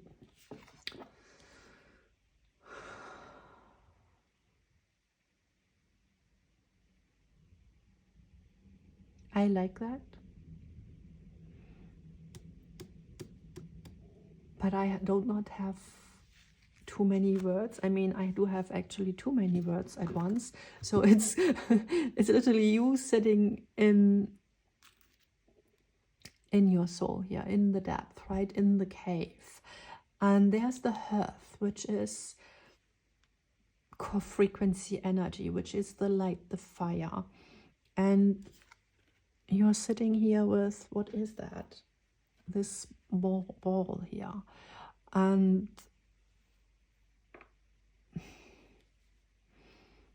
I see that like the moonlight, actually. So you are totally sitting in the dark here. And the light is there, you know, right there at your back. And this dog energy, this loyalty here, that's also, you know, spirit protecting you, ancestral protections, guardians watching over you. And you are sitting in this, it's like an egg energy where you are sitting, you know, in the dark, like in the womb. And then at some point, there's the sunlight. Right now it's in there, but at some point you will express that, what's cooking here. This is like your soul kind of cooking. Your soul is forged. And then at some point it will burst out in the open, and that's there. And so I would really suggest to start, if you feel like writing, but we will go into that in the future energy, of course. So, and your person's current reality. These, okay. No past life over here. Public. Ooh, lonely. Okay, they focus on work. They focus on growth. They focus on status. They focus on their image. They focus on their possibilities, maybe, for a higher outlook for the future. And they have retreated from the public. You know, this is public. This is, back in the day, that was the place to socialize, the park, right? And this is totally about isolating, speaking. It's a little bit hermit mode, but also working on higher goals, working on building themselves, and thinking for, you know, future. This can also speak about old age and what we have gained. So all of that, right? They literally think about their abundance and their kind of life. And I mean, this is speaking about luck. And this is Six of Pentacles energy and, you know, King of Pentacles. So they are totally preparing to be able to give to life, I want to say, to provide. They are preparing to be able to provide. That's interesting. And you are preparing to be able to provide your creativity for the world. That's that link here, connecting. And they are totally in their lonelyhood here, and you are totally in your lonelyhood. I don't know why I said lonelyhood. Because you're not lonely, but it's, you know, selfhood maybe. But there is a little bit of loneliness. Chosen on this side. Here's also, I feel a little bit of, I need to, and I feel I want to totally have an authentic truth over here. Can you tell us something about why you are sitting there? There's a what if, and it's time. No, it's what? Yeah, that's the sadness, what I was kind of forgetting. It's true. I like listening to sad music and feel sorry for myself. There's so much pain inside me. See, that's the loneliness. Yay. Six of Swords, they are kind of retreating, as I said, from socializing. And they are retreating in their sad self. Okay. And they are saying, you are my secret treasure. And that's there. Okay. I hope that helps you over here. So, shall we go to the future? Shall we? There was a big what if. Shall we go to the future? Yes, of course. That's why we are here. We want to see the future. Okay. Future energies, please. Ooh, you're anchoring. But there are the mice again.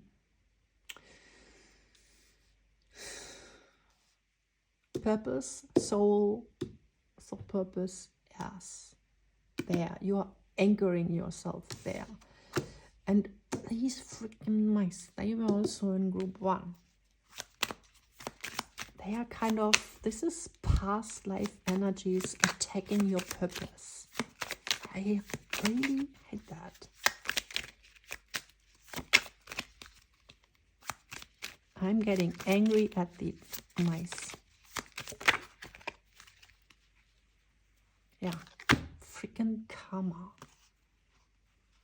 Freaking that again, like taking the luck away. But you're innocent and pure. So do not bother, okay? It's not like karma, like, oh, you deserve that. No, no, no. It's just, you know, we do have sometimes just kind of karmic enemies. And we also, if we do carry a big, big purpose, they do the most to disturb you and to destroy these golden timelines. They do the most. So you are God.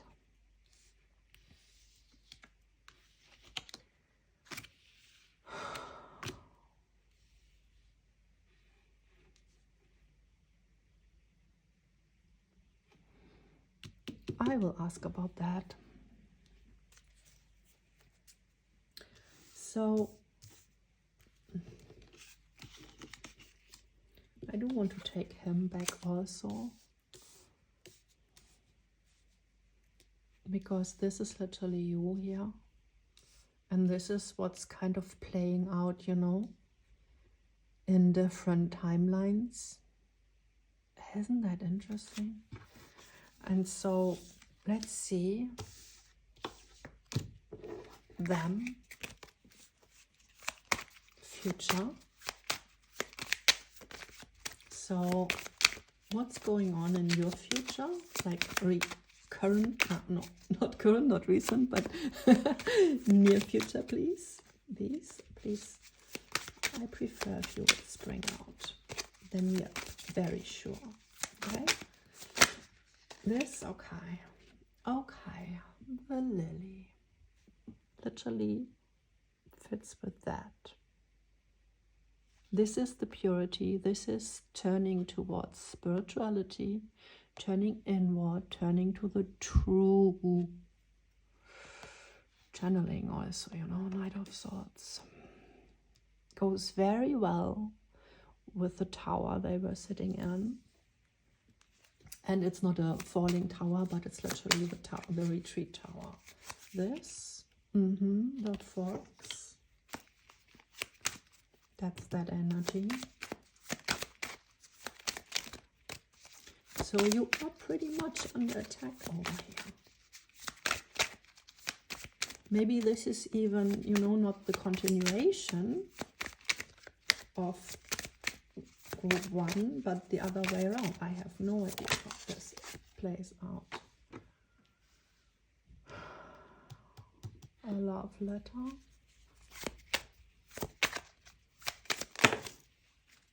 Okay, so this crosses the love letter. Main person.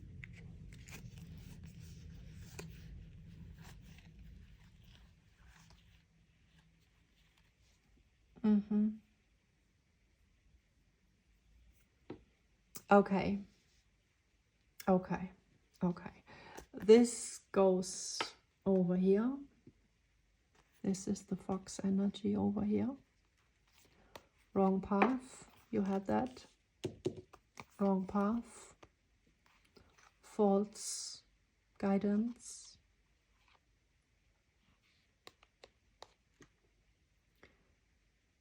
Main male. Falling.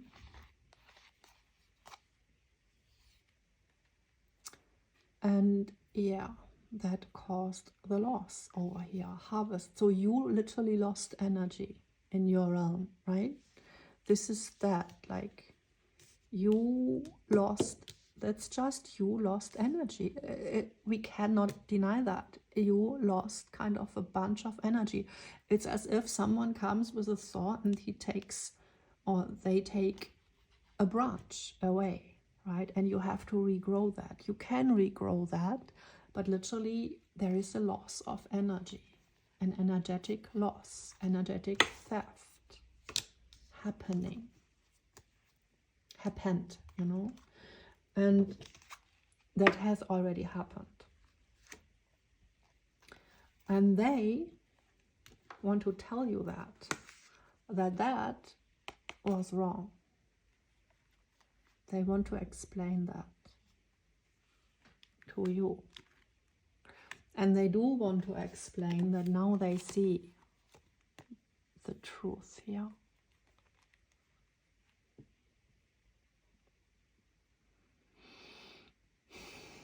They see how pure that is.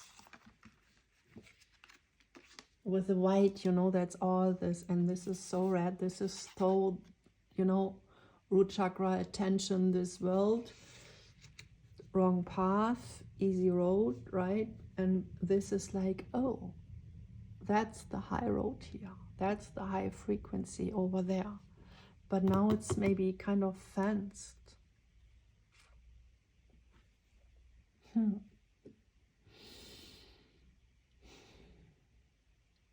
So near future, they are thinking about how they can give to you, how they can apologize. You know, after they are ready with their pity party right now, remember they are throwing a pity party for themselves. Yes, and we need to do that, because for them that also is kind of a timeline shock. Though they caused it, it's a shock, right? No matter if we, you know, make a mistake or someone else makes a mistake, the outcome is a shock. And so, yeah, you are dealing with this karmic loss here, but you are totally grounding yourself. I do want to have some astro dice for how they are kind of. Okay, Mars. Yes, they want to come forward, express themselves. Fifth house. Oops. And Capricorn. So Capricorn, that's good. That's like, yes, building, you know, stable structure. But yes, of course, you know, fifth house, that's Leo, fire, creativity, and of course, you know, romantic feelings, which is kind of leading them. And on your side,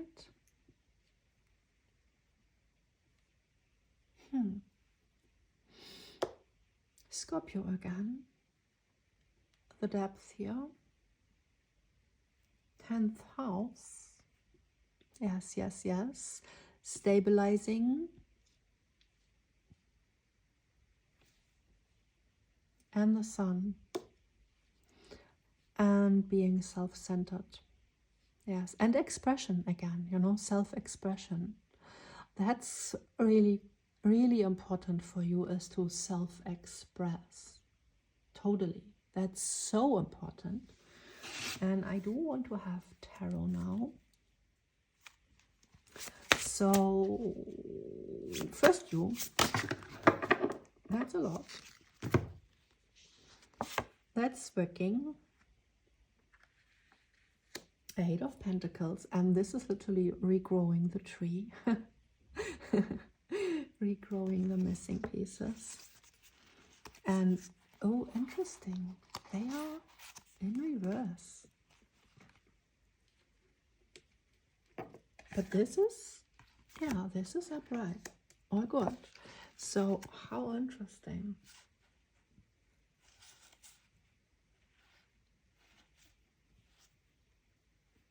I'm just looking. Okay, so you are releasing this energy, and this is totally this. Okay, 5 of Cups, the grieving, the sadness, the disappointment. 7 of Wands, you having to protect yourself. 4 of Cups, you retreating, resting, restoring your energy because you lost so much energy. I mean, I feel so depleted in this group. You lost so much energy. That's because of the 3 of Cups, you know. Of course, that was a big, big loss. It was like this 1 cup was stealing all the energy from the 2 of Cups. It all went there. And yeah, Judgment.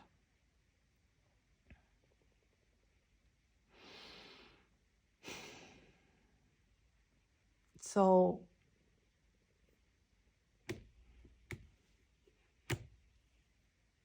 from that, now you're restoring yourself here.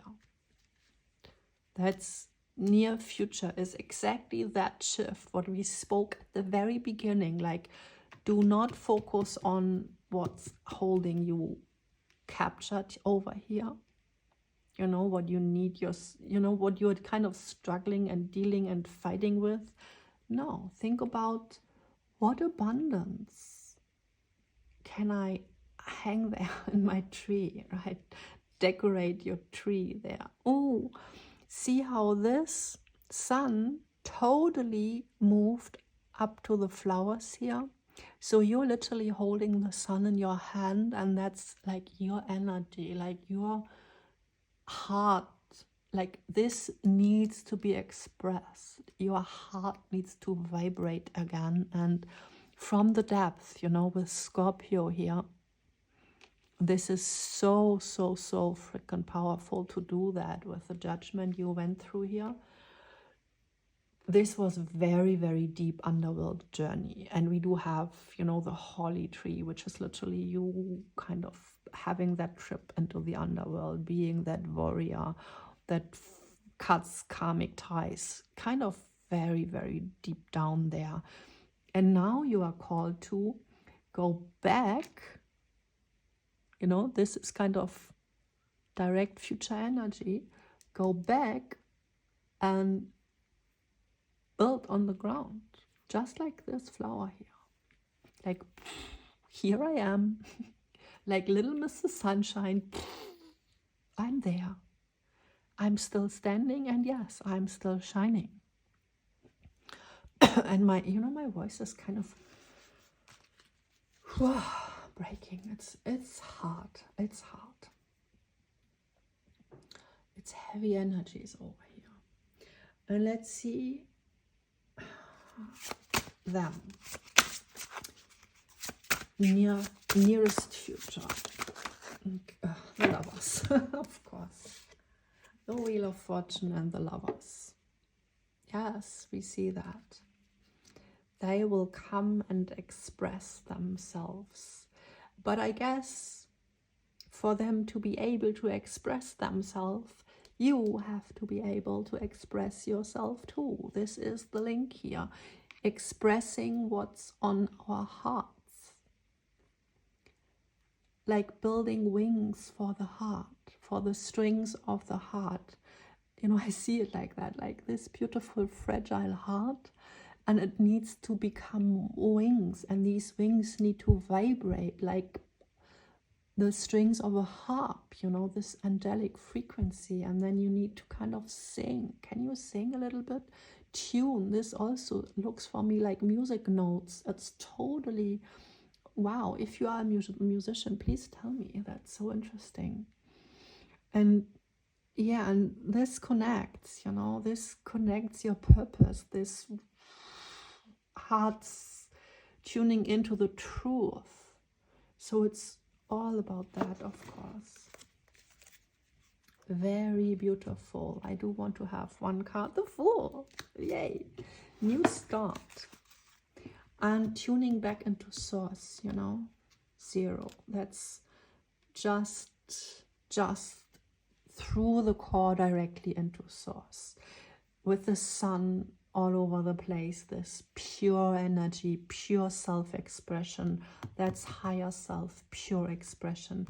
And you know, the Fool back in the day at the courts, they could say anything. That's like the Bard energy again. They could say and express anything without being judged, without being, you know, put into prison. Because put into a song, you can express even criticism and whatever. And no one can say anything because that's just artistic expression, right? That's how they did it back in the day. Like, avoiding the fact checks. And yeah, so, I don't know. Put out some, you know, in a, I don't know. See, and here we do have the angel and the bowstring again here. And this is, wow. See, this is literally you expressing that comes in here, hitting their heart. Your heart vibrating hits their heart. Wow. So I do want to, oh no, we do want to have one, you know, kind of a preview love letter thing here. Oops, this one, okay. You are the Prince, Princess.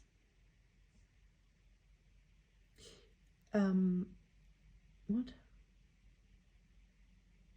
Ooh, rescuing my heart from all hardships of life.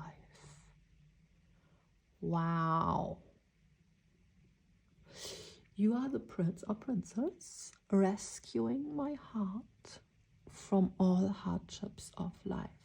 That's what they say. And think about what I was saying before with you expressing your heart. Wow. So I assume most are feminines tuning in. So you are the princess rescuing my heart.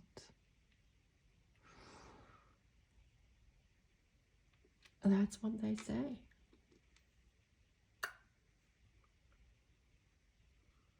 Yes, and with the Wheel of Fortune, that's how they literally feel. The Wheel of Fortune, that's luck turning around. Wow.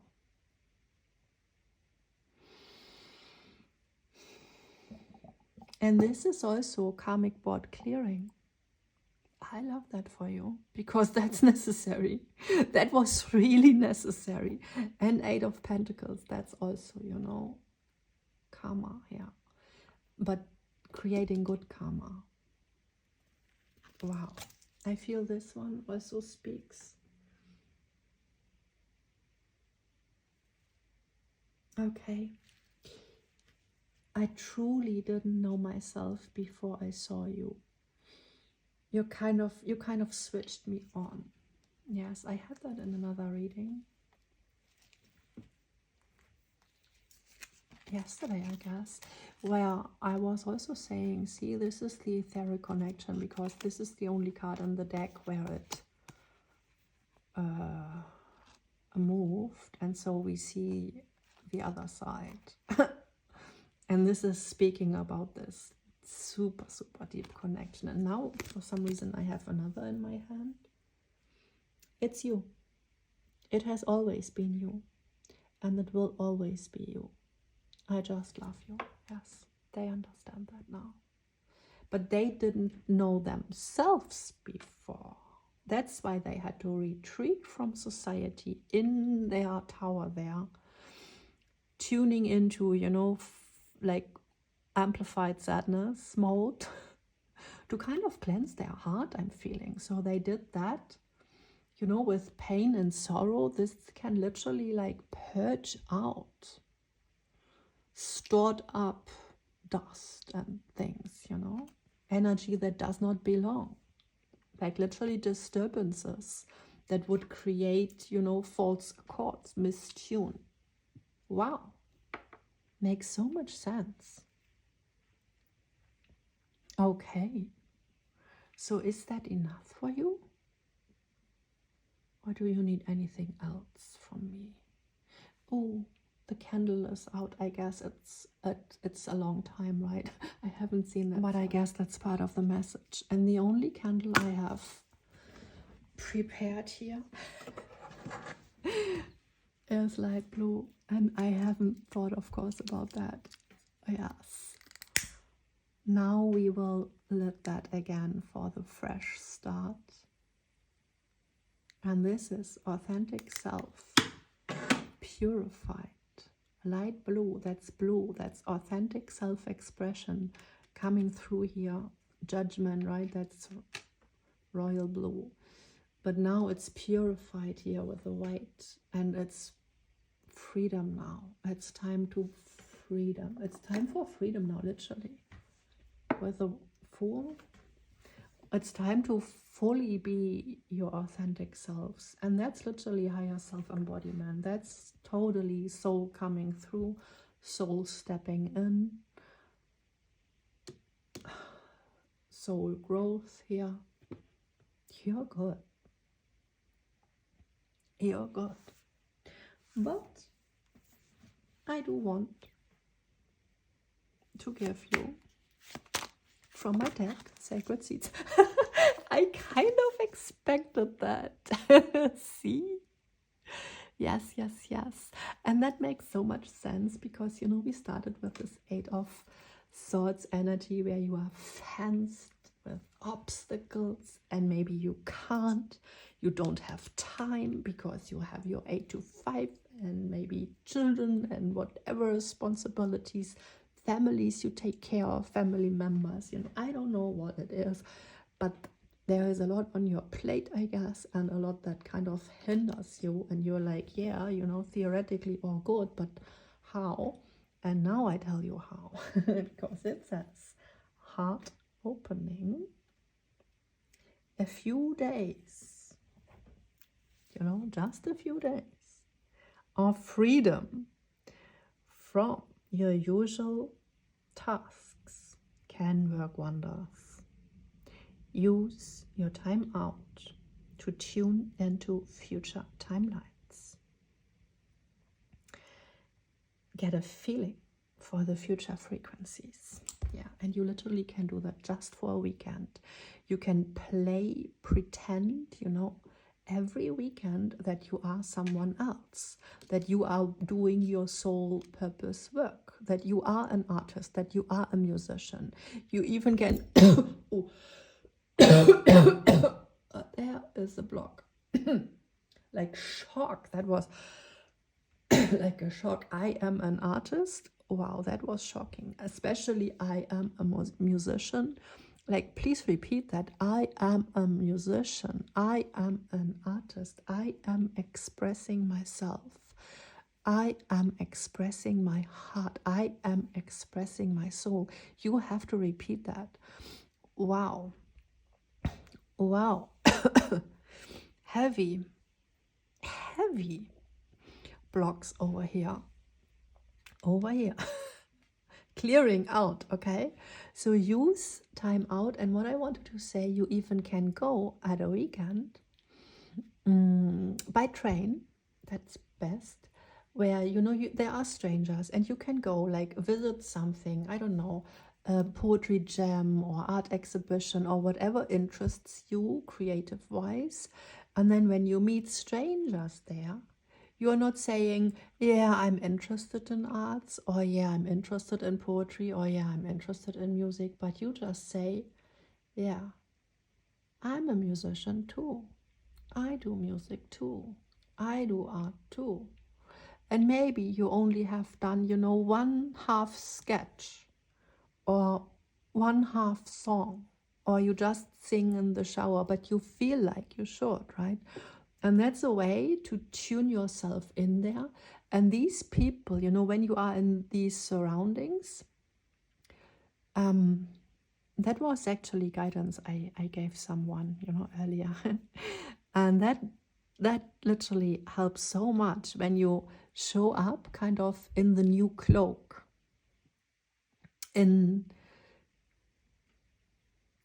Literally you wrap yourself into the future frequencies, and you can create a totally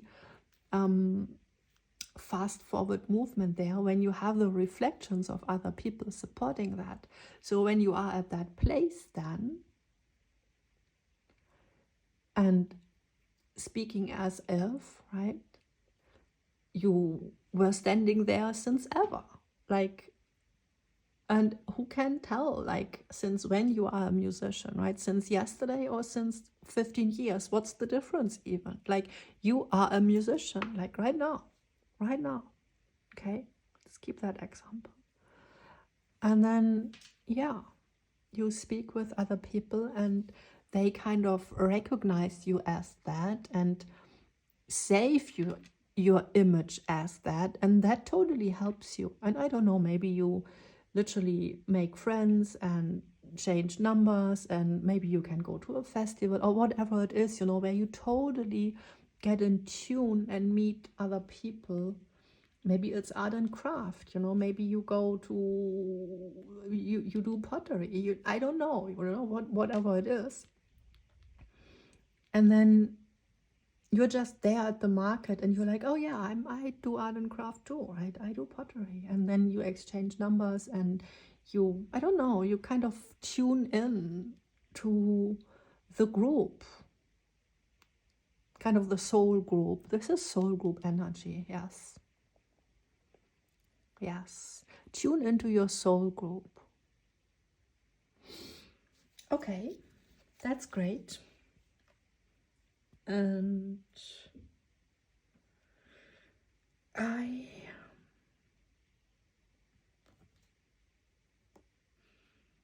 I'm not sure, do we need another one? Yeah, maybe. Let's see. One more.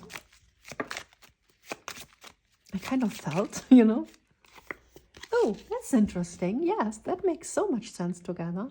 That's you creating on social media. Maybe, you do pottery, right? Let's take that example. You do pottery, and so then you would create an Instagram for your pottery. And you showing up there like, that's me, that's my pottery.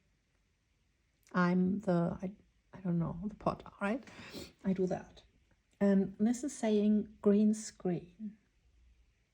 Use your screens, and this is literally what I was speaking about, the reflection of other people. And you can do that just at home. If you are not wanting to go out, you can do that just with your own surroundings. Okay, here's the trick. Use your screens, your wallpaper on the phone, your social media, and also your whiteboard and fridge or whatever at home to manifest who you want to become. See? That's that. Like, put it out there. Hang. This is like literally your treasures. Hang them out there.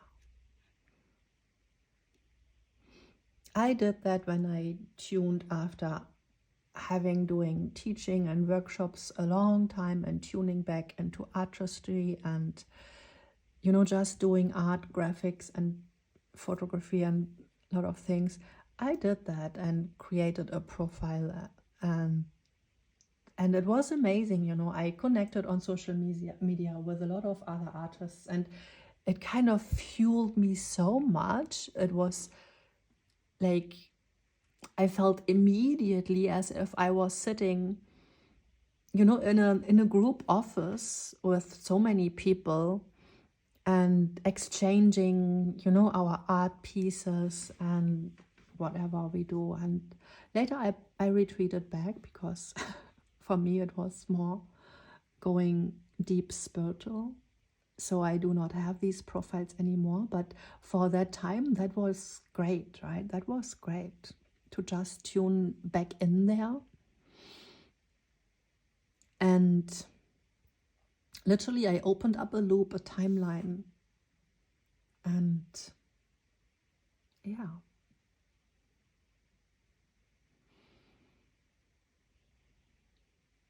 Yeah, like a window. See, we have this. Like, and this is literally like, again, what we started with. Like, what do you need freedom for? What can you do beyond all that traumatic experiences here? And it's all about the freedom, right? So, you beautiful angels over here in group 2, I don't know if there is at all a link to group 1. I don't know. It's a total different reading here, total different energy. So it's just that you might both have a third-party situation, right? And this kind of storyline, which is very common, of course. And yeah, but it's totally different energy over here. So I do wish you all the best. And yeah. What was that with a heart?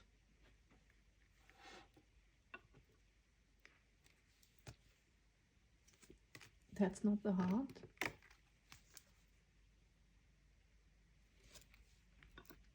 I guess I have already put that away, right? But remember how,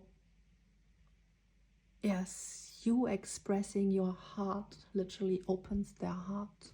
And it has a lot to do with these angelic frequencies, because I'm constantly hearing like harps playing in the back and these softness, and even, you know, Middle Ages with the markets, I saw imagery, pottery, and yeah, so here we do have that also.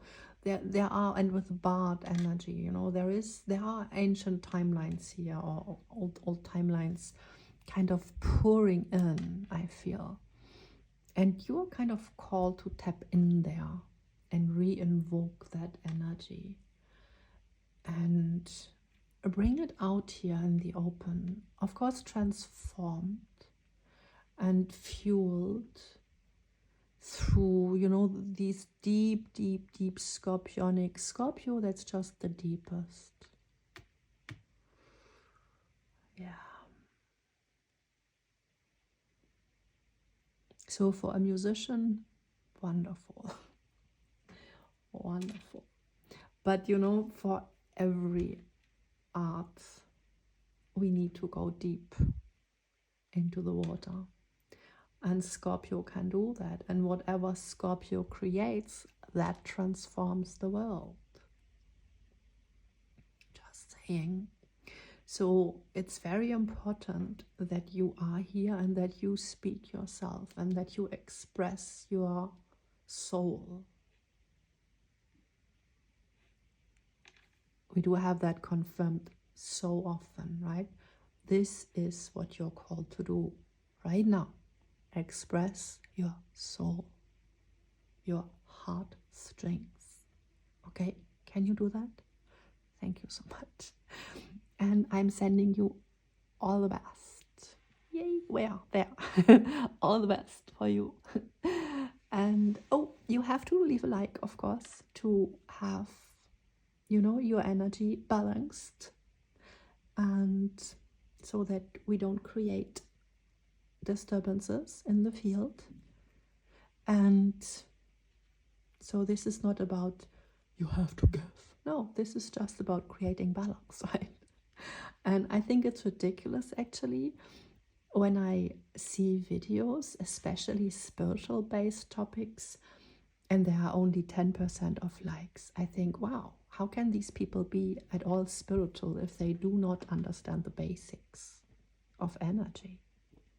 It's like, of course, it must be balanced, equal energy. Of course, right? So leave a like if you have listened and received that message. And if you would like to have me read for you again, it would make so much sense to subscribe to the channel, to the Rose Garden. And I welcome you here, and I would gladly read for you again. Such a pure vibe over here. I just love that. And now that all of the blocks are out of the way, I could, you know, sit here and chat with you forever. I feel so like smiling, and it's like yellowing, like totally lit up, the energy. I hope you can feel that. We started very deep, and now I see it's all good in a way. I feel so warmed, not really warmed, but literally lit in a very pure and healthy, just joyful way. Like, yeah, like we have created lemonade out of the lemons. That's the vibe, right? So I hope we did that. Transformed the darkness over there. And yeah, so now I'm sending you off, and I hope I see you soon. Bye bye. Hi, group 3. So you're not having only the 7 of Swords anymore, but a full storyline. While I was doing the other readings, this tarot deck here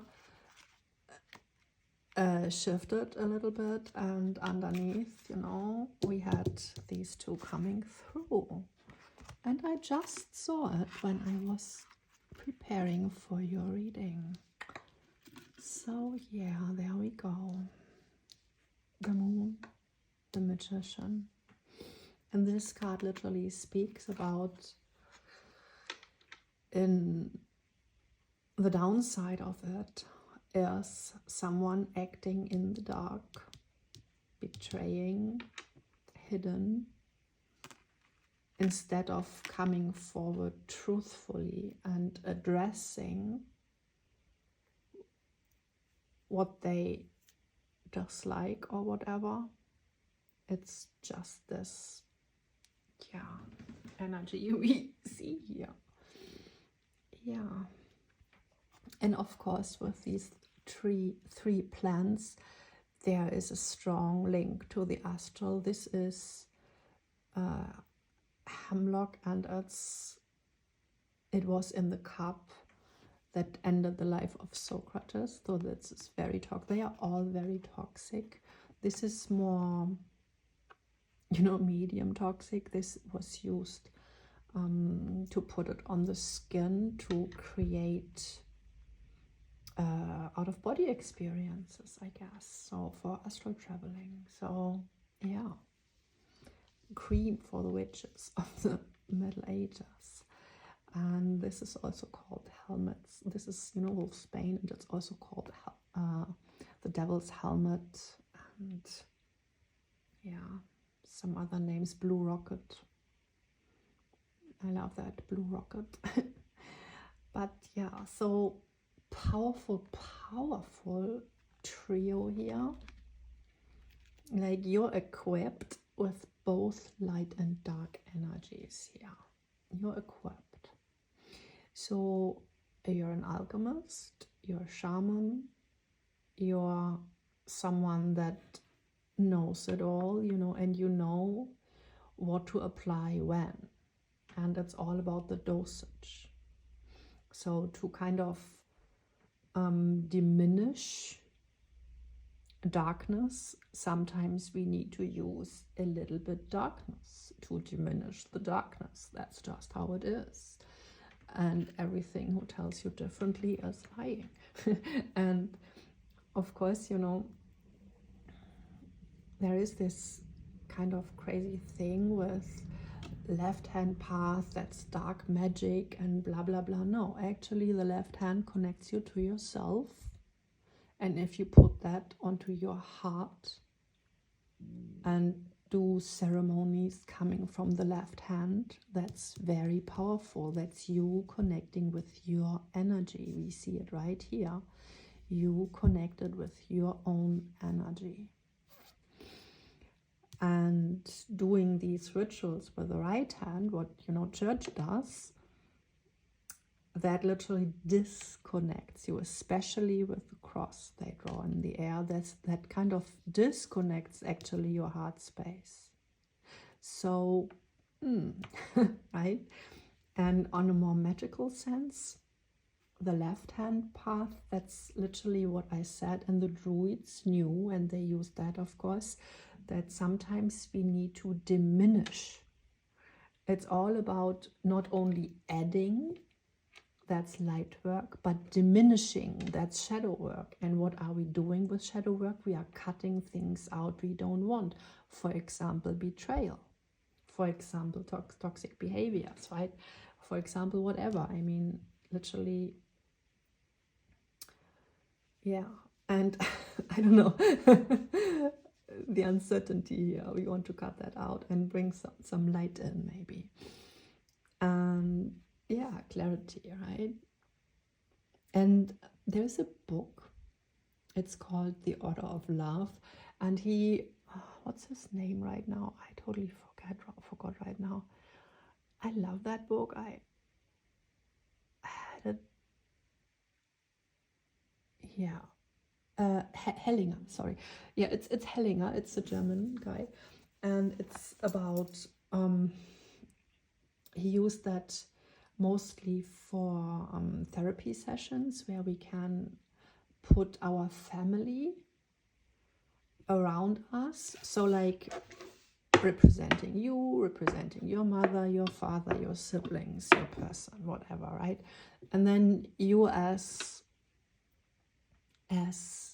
the person there, you would kind of direct the people and say, yeah, so my mother, she stands right here, I feel, and so my sibling, you know, and father, maybe this, you know, this kind of thing. And then you can kind of start working with that and see the interactions.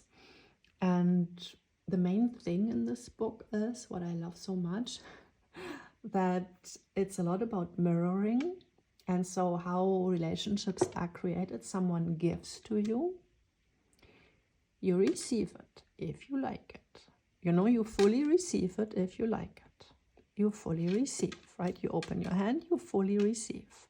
Then if you want to say to them and confirm, yes, I liked it, and I even want to go maybe a little bit further, then you kind of give back the same amount of energy and a little tiny bit more. And then they can think about, yeah, do we want to grow this connection? 639, by the way, right now. And this goes, you know, with time, for example, when you make a new contact, like just a friend, and then you meet up, you know, one time to go maybe to an exhibition, somewhere, art exhibition or whatever, or cinema, or having an ice cream or whatever it is. And then after that, maybe you call and you say, you confirm, yes, I liked it, that was nice. And then next opportunity, this person maybe calls you and shows up with, well, I found this, and do you like, maybe, you know, you want to go with me over there, 717 right now, and you're like, oh yes, cool idea, nice.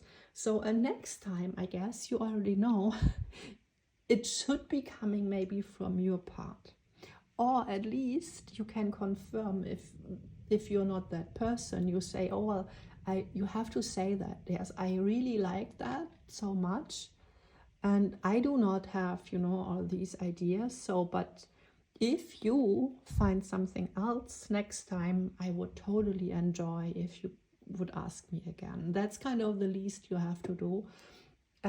If you do not want to kind of give the same energy back, you have to give energy back, you know. And by the way, you have to like this video. That's the same thing.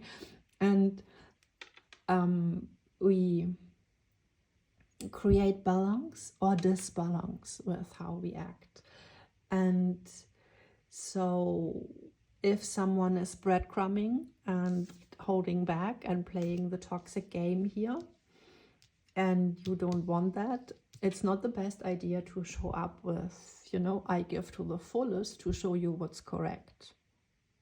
That might be, you know, for a time when you have all that energy, like when you're full, you can do that for a while. But when there is no change happening, you know, no growth, no reaction, no adjustment from the other side to your energy, you would have to kind of take your energy back to yourself, center yourself, take it back.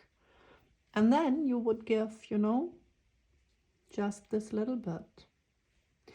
And if we want to diminish a contact, we, instead of, you know, breaking it up with burst and like, I totally do not enjoy our friendship anymore, you know, we have so, you know, we are so on a different page now, and I so don't want to see you anymore.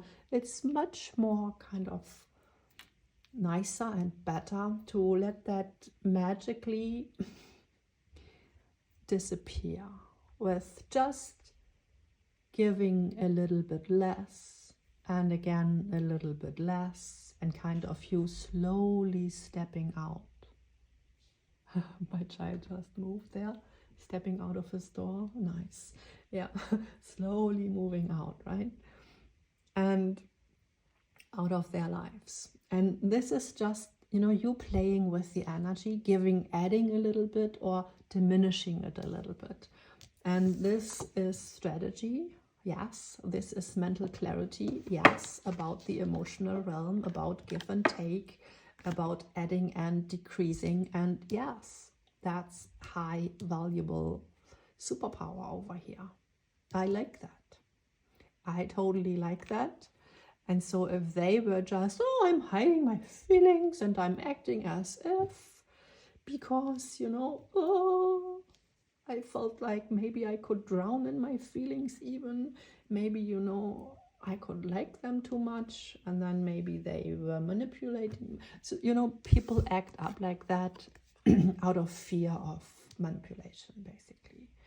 People who never show emotions, of course, there are people who are totally numb and disconnected. But there are also people who are just totally afraid, like totally afraid that someone would take advantage of that. And yes, these people have, of course, bad experiences, and that's why they do that. And that's not an excuse, and not, you know, as I said, you can show like that's secure attachment over here. But if you're not cooperating, then of course I can retreat my energy and we can play your game. If you prefer that, I can play that game too. It's like, I'm also not addicted, right? I'm also not drowning, falling, whatever. I can handle my emotions, you know. This is kind of you playing totally the full game and be able to hold, you know, as well the fullness as the emptiness. It's like, okay, cup is empty. Okay, then cup is empty. I have not, you know, the urge to fill everyone's cup over there. If your cup is empty, I'm fine with that. Then I can't add either, right? Then we just have a pause here, a healthy healing pause, and we do not add to the situation. We just keep it as it is. And that's interesting then, of course, to see what people do. And as I said, it's not wrong to give if we feel like giving. But when we feel like, ooh, we are overextending and it drains us, then of course we have to take it back. And you can just see in your life, like, where is the balance? And with these trio here showing up and the guidance from the card, it's totally about that. Also how just one tipping point thing can happen. It's not about big things, but it's just, you know, this one affirmation you read, this one thing a friend said, this one thing maybe I said, you know, came through here. Whatever it is, one thing that can totally shift our whole perception and thus our reality. Totally shifted. And then, ooh, you know, open a full new perspective, like shining literally a light in the dark here. And then, yeah, you can move out of the jungle, I want to say. And you have not to drink the toxic cup here. You know, you must not. If someone is constantly filling toxicity in the cup, well, what you can do is you can, of course, also add some toxicity, but that would just add to the toxicity, right? And I guess you don't want that. So what you can do instead is you can maybe point that out and say, well, don't you think that's a little bit toxic over there? Let's just empty that cup, and now let's place the empty cup here in the middle. And now what do you think? What can we do now? We do have an empty cup now. Like, my hand is empty.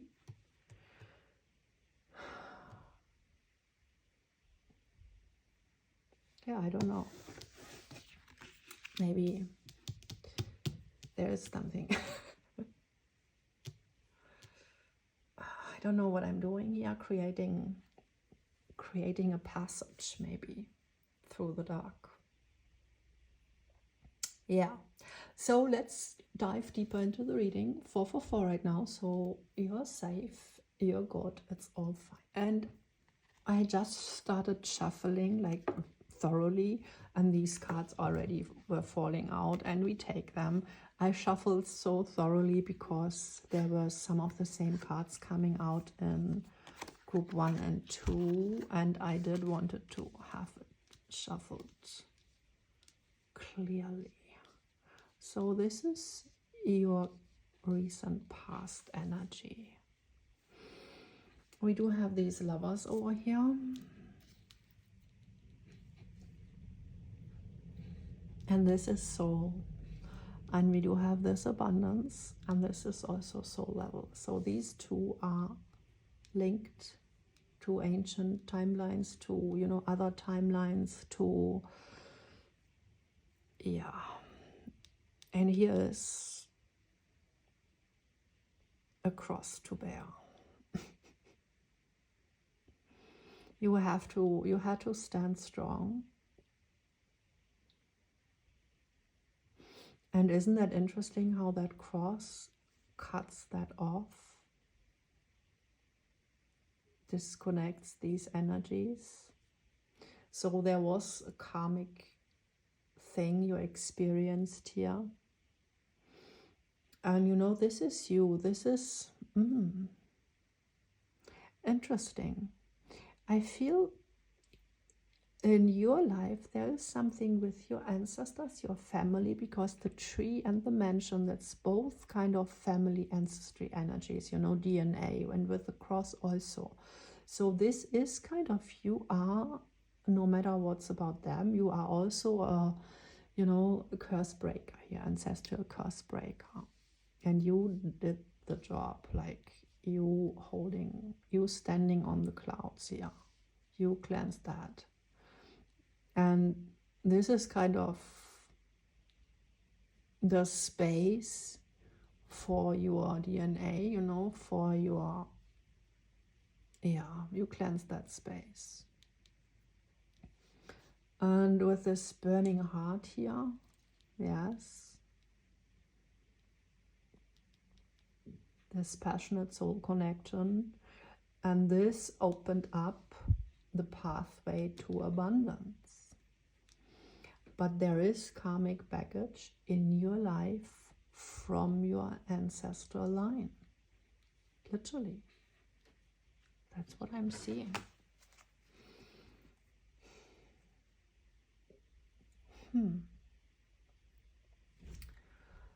But it's getting kind of, the abundance is getting freed, you know. It's coming through here. This is the house here, coming through from another timeline. This is you literally here burning free the paradise. The DNA upgrade and all that. And this is like literally you reconnecting with your abundance through the transmutation here, through you holding your ground against the obstacles. You just carrying, you know, whatever that was about here. I mean, that it's pretty deep here, over here. Wow. So there, recent past, please.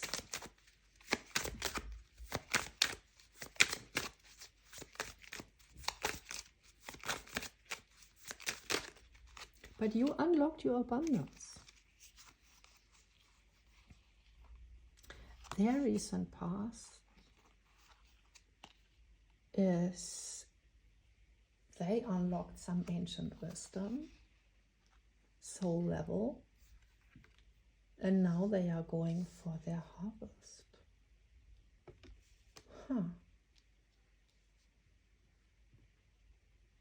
Like preparing. This is interesting. This is like a state preparing to court, because this is of course about courting, but this is about preparing the harvest. And I feel this looks like, you know, the altar where you marry literally someone. And when you marry, you have to kind of bring something to the table, you know, to create a will, to bring the bread. That's the bread right there. The bread is harvested. It's like preparing resources. And that's literally what masculine energy does before they show up. And let's see what's that. Ooh, this mansion thing in the reverse. So some past life energies literally were falling out here.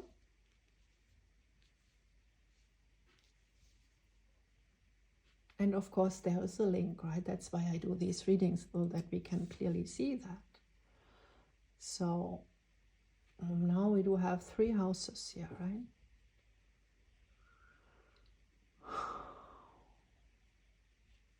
And here is the very abundance you kind of freed on a soul level. Isn't that interesting? They are saying this one. Okay. Loneliness in reverse. They want to come forward. They have made a decision. They have made, wow, they have made a decision to separate themselves from their family of origin and to stand on their own. Right now they are hanging on their own, but they are getting stabilized. Okay. I mean, that's recent past. Okay. Okay, is that enough? Do we need some astrodice? Yes, I feel that's always very good. Oh, that was interesting, slow moving. 3rd house, express yourself, please. 11th house, okay, collective. And wow, this is Uranus. So Uranus, yes, soul connection over there. 11th house also, but this, as I said, contract here for we nearly cut off, but I rescued the phone. That's good. So 11th house, you know, that's collective, and I said that that was kind of ancestral collective work you did over here. Hello, now my child is here. We also, of course, do some collective ancestral work together. Let me click pause. So I had an interesting talk about the difference, and that's interesting because, you know, soul connections, they very often have these cultural differences, like big time. And my child is on his way to visit best friends, and they live in a total rural area, and we're living in town. And so he was just talking about how crazy that is when, you know, these friends from the countryside come here and they are like always big eyes, like, what? That's normal? Like, yeah, that's happening. And he explained, you know, there is one schizophrenic woman, actually interesting, with all these deep energies here in the moon. And she very often just sits in one particular train in town, you know, in one line, and she just moves there, and then she stands there, literally in her underworld, speaking to invisible energies, like beings that only she can see, and she's shouting, you know, she's having a fight. And I saw her once, and I totally got that. And you know, for other people that might be just, you know, oh, she's crazy, but no, she's not that mad. She just literally is, maybe she had really taken too much of something, and now she is constantly in that realm where she's fighting some demons. But yeah, you know, no one kind of questions that, and she's just in the train shouting to invisible energies, and that's considered normal in a town, and that wouldn't happen in the countryside. This kind of countryside, it's like, what? And see, with this and this altar thing, it's like I feel this energy over here, this is a little bit, I don't want to use the word naive, but more simplistic in a way, not so multifaceted like you are. I feel you are totally, you know, like in a big city. That's just an example. In the big city where we have all the facets of humanity visible, all possible timelines, they are right there.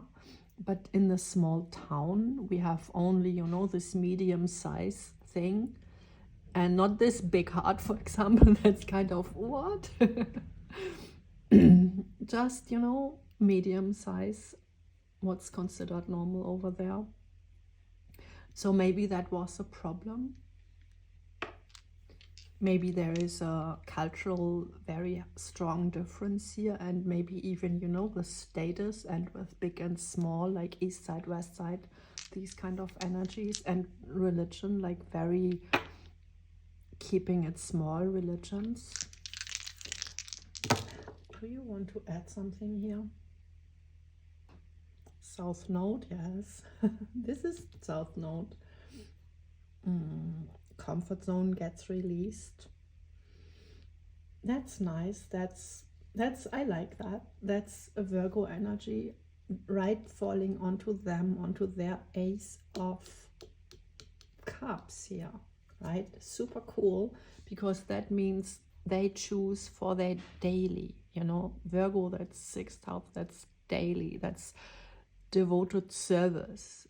Like they do want to tune into this devoted service, and that's what actually masculine energy does in a, you know, marriage setting. They provide on a daily, and they devote their energy and their thoughts, right? Put their strength, their power, their force under the kind of, I want to say leadership, rulership, but not in a toxic way, but of, you know, the feminine energy, like to your service, this kind of thing. Like, I'm at service. And that's how it should be, right? It must be. And they cannot, you know, work against the feminine energy, because feminine energy always must be, you know, fulfilled to create this abundance. So what's that about? I guess that was the twins here, Gemini energy. Over there. Okay. Twins. Good. So that's recent past, right? Recent past, you have freed your ancestral bloodline. You are realigned with your abundance because you kind of transmuted. And they realign themselves with what they want for themselves only, not expectations of South Node, you know, where they've been before. No. They want to choose new opportunities. Maybe bigger ones with the Ace there. Yeah. Big, high hopes I'm hearing. That beautiful. And what do we want to keep over here? I'm not sure yet. Let's keep the Magician on top first. And now I do want to look at them first. Right now. Like, how are you doing right now? Right now? Ooh, that's good. Unlocking a spiritual purpose here. Unlocking ancient wisdom. This is spiritual service, totally Virgo energy here with the lily. That's devotion, daily. Yes.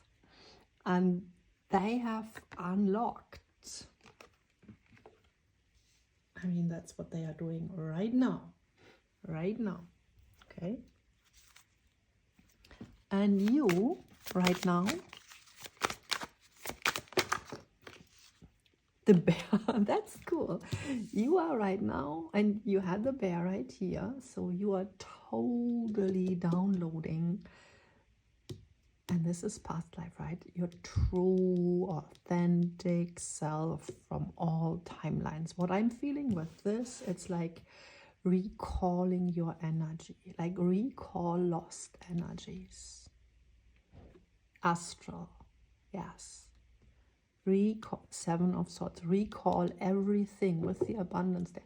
Recall everything what has been stolen. There are frequency musics like that, like recall your lost frequencies, recall, you know, this kind of thing. If I remember, maybe I add a link. Cool. So you are downloading literally all you are. Cool. Now, future, please. Future. Near future, of course, right? Just what's next. Next step, future. This one, okay.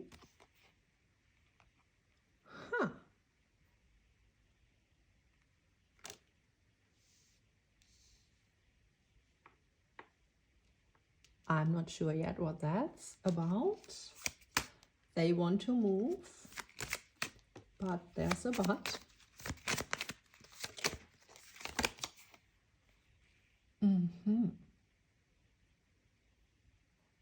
Okay, I like that. So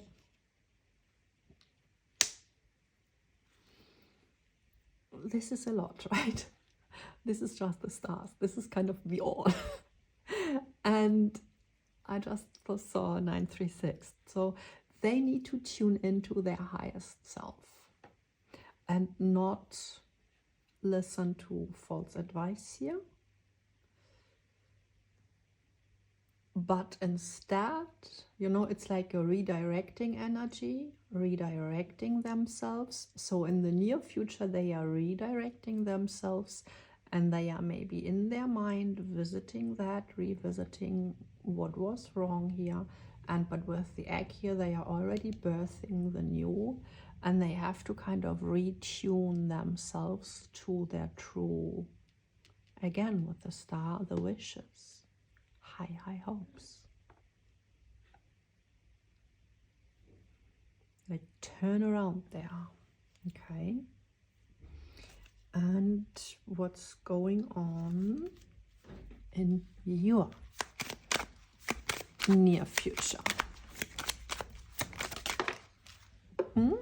In your near future, there comes like pew, the love letter, like pew. Okay, and the harvest coming in, and this is all soul level, deep ancient, and they were kind of preparing that harvest. Yes, you harvesting the harvest. Okay, abundance is coming in, and angelic love letters here. Maybe from your person or from your spirit guides, right? Take it as it resonates. I feel spirit guide energy, and literally you getting your harvest here from this ancestral. Yes. And here is kind of a main character karmic energy clearing out.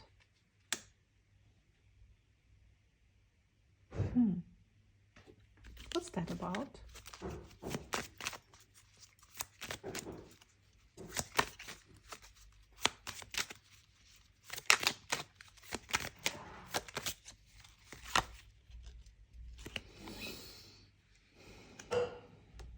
Family, karma, yes, childhood, wow, and this one, and the stars, wow, wow, harvest and stars, that's like this life, and everything else that's related to deep past life stuff. Yeah, wow, that is interesting.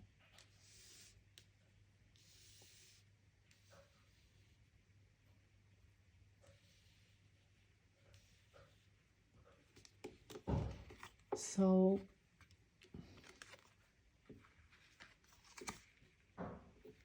here was a karmic timeline, somehow related to a family.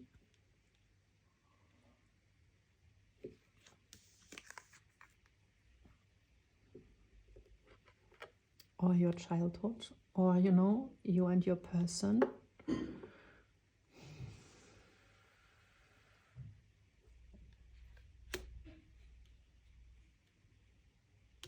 But it's literally healed, cleared on both sides, like in the depth and in the now. It's cleared. Yes, cleared. Cleared. Wow. Okay. I do want to add astrology.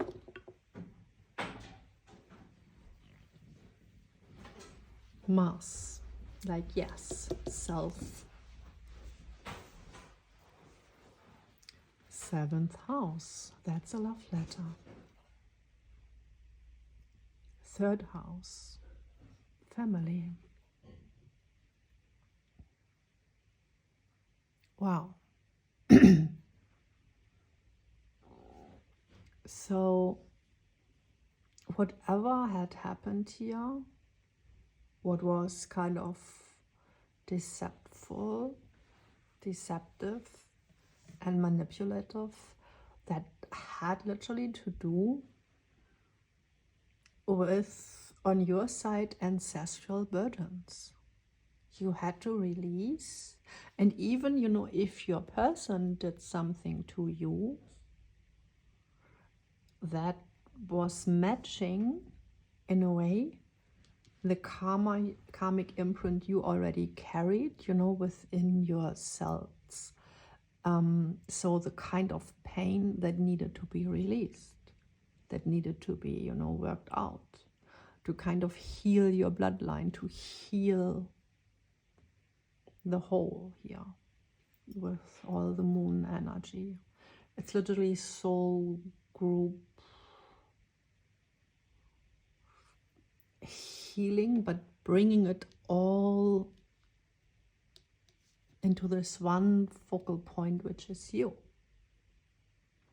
And now you're getting all the harvest here, because you did all the work. Actually, you did the work for all. You kind of, yeah, cleared that out. Wow.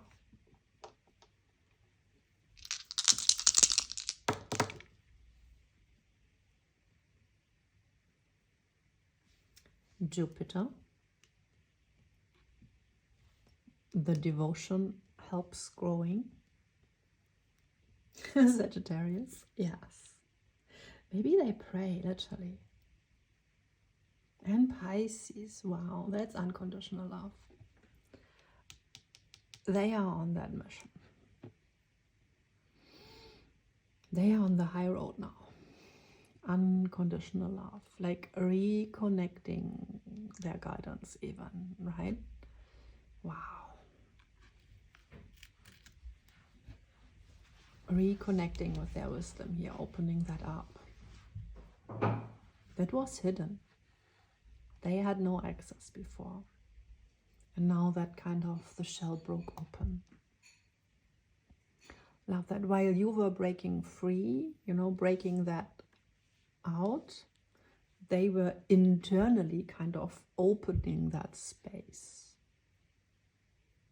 How interesting.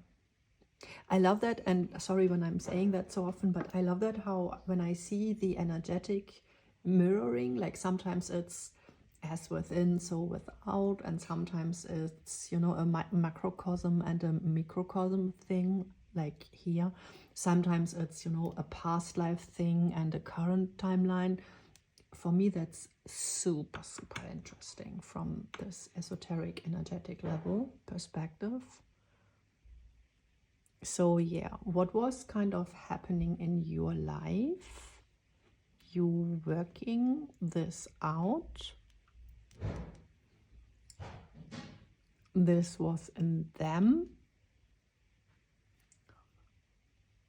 Opening up that very act there. And that kind of happens simultaneously. You cracking that out of your reality causes them cracking themselves more space inwardly for their true self thing. So yeah, we cannot even say who helped whom, right? It's just mirrored. And that's how these soul connections go. It's totally not possible to have a linear thing like you did that and this is why, and no. But of course we have to bring it into balance here, right? I want to have that on top. I even want to leave that out for us. And now, what was that? Was that already future energy? Yes, right?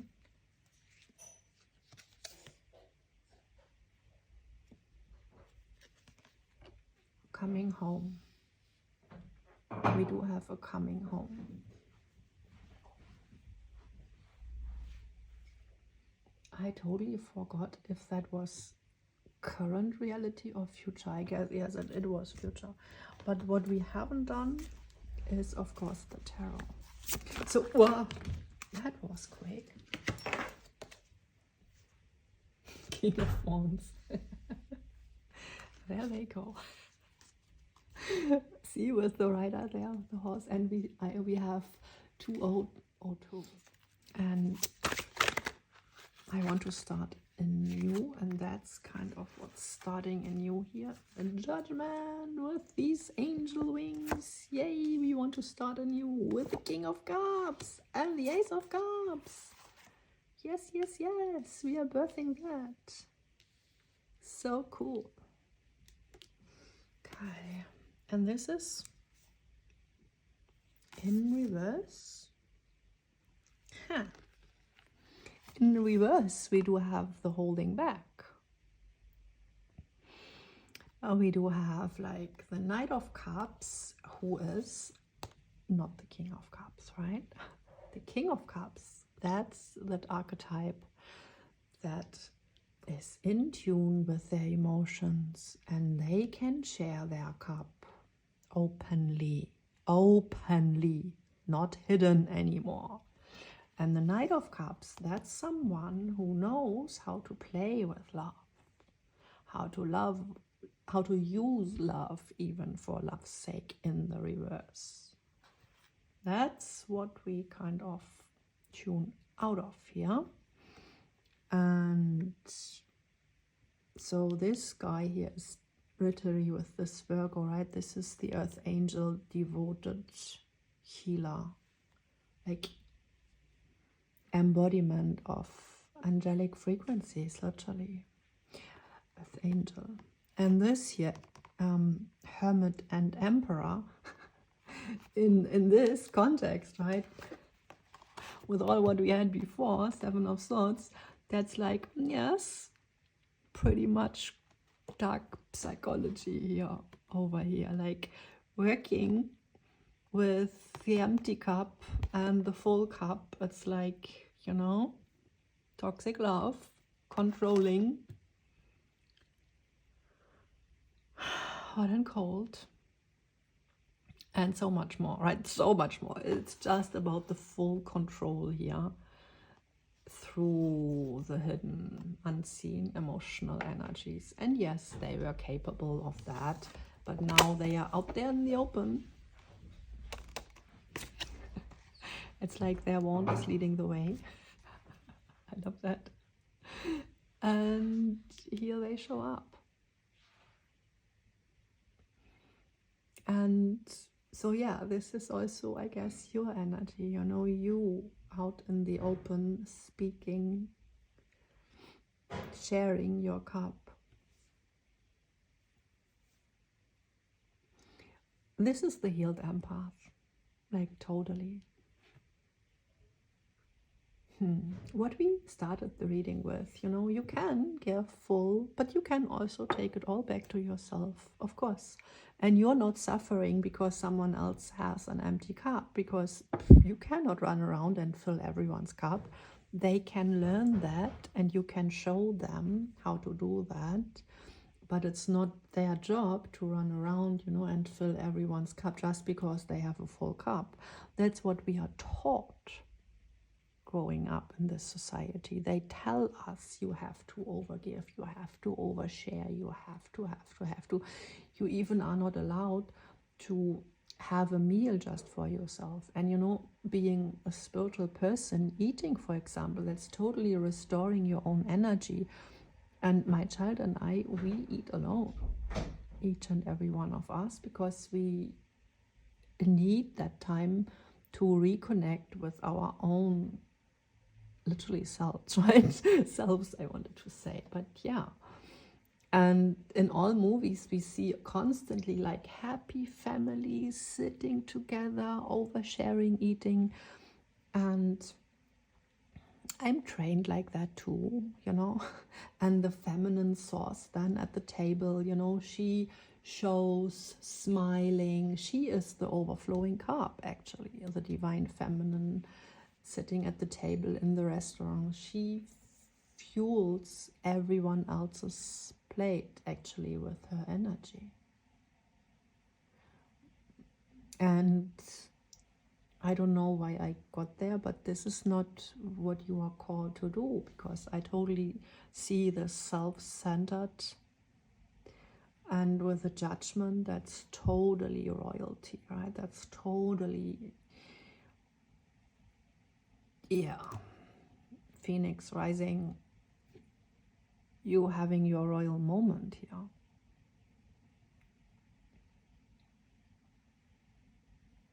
Okay.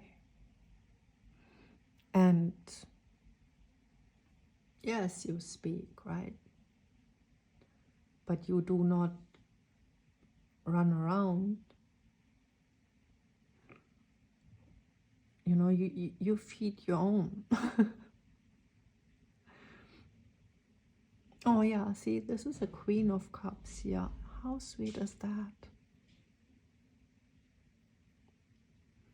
But you're not supposed to, you know, take the food and go everywhere. No animal does that, right? That's ridiculous how they teach us and condition us like that. And that's not at all, you know, the order of love. We are totally programmed with false paradigms there. And we have to bring it back into order. That's the mission here in this group, to restore natural order and have this cup, you know, full, this angelic cup, like be devoted to your own cup. And they were tuning into that energy, right, with creating the harvest. And was that in this group? I don't know anymore, but with the lily, at least, you know, them creating this devotion. That's literally what you inspire with you holding space for yourself. This is totally you holding space for yourself and just you. Right? Me, myself, and I energy. And yes, there is the world somewhere. But it's again coming back to self, what we started with the energy. Left hand on the heart, the inner circle, right? Inner circle energy. And our biological heart circle shows it. We do have the big circle fueling the periphery, and we do have the inner circle fueling just us. And this goes both simultaneously. We do have these two heart chambers, and it goes simultaneously. So whenever you pour out, you simultaneously pour in. Okay, what you need, you pour in, and simultaneously you share. But it's not like I'm holding back and not giving to self, but I'm giving to others. No. And then they have to give back. No, that's totally misunderstanding of how energy works. The cup needs to fuel itself while working and not being depleted while working. Okay, I guess you know. So in the future, they will tune in to their King of Wands energy. I like to see that, because that's where the divine masculine needs to be. Let's just keep that one. And how will that be shown, actually? Aries, Capricorn, that's so cool. Oh, and we do have shifted here something. And who are you? Saturn, Great. Structure. So building structure and discipline and wow. Yes. So not only go-getter energy, like starting, which is Aries, and self. No. It's also self-discipline here. And Capricorn, that's very high spiritual. That's elder energy, divine, divine elder. Very mature. Very good. Very good. We like to see that. And you, near future, are expressing yourself in the 11th house, in the collective consciousness. That's great. And Neptune here. Yes. Christ consciousness. Piscean energy. And this is you, first house. Yes. Just you. As we already said. I like that. And I will get you from my deck here, manifestation guidance for your path. My child is preparing for his journey, by the way. So this is for your journey. Ooh, your journey is pretty good on its way. Unified field, it says. This is so great. Congrats. Your yin and yang. Makes sense, right? Divine feminines in King of Cups energy. Your yin and yang, yes, is in perfect balance. You can create your own world now. Feel the sacred flame within and dance. Yes. So maybe literally dance, right? But that's just dance with life, dance with the world. It's literally saying dance with life, because you can create whatever you want. You can shift timelines. So just do that. Happy shifting. Another one is showing up. I like that. That's recycling. And it's also orange. From deep sacral energy, and I'm wearing orange today for some reason. Haven't thought about that. It's kind of, actually I'm still in my sleepy shirt here. Energy is never wasted. I love that. All matter will be taken. Oh, we had that with recall your energy. Do you remember with the bear and judgment? Yes. Confirmation. All matter will be taken care of, and yesterday's efforts will become tomorrow's fertile soil. Da, da, da, da, da. Yes, yes, yes. I understand that. That's literally where you are growing here. On the fertile soil of all your work. What you already did. I love that. So, yay. It's kind of, yay, you did it. You made it. You made it through. And you understand, and this is so, this astral maze. I mean, in this group, it was kind of an overload of past life energies. Or multiverse, kind of this entanglement of timelines, and yeah, you're free. You're free. You're free to choice. Yes, you're free to choice. You're free to choose your outcomes and timelines and create them from, the full circle here. I love that. And they will show up in that energy. Not only Aries, but also Capricorn, and very mature. With Saturn, that's, yes, I have matured. And we saw all the devotion there. And we saw them, detaching and being in the tower. That's Saturn energy too. So you will see that.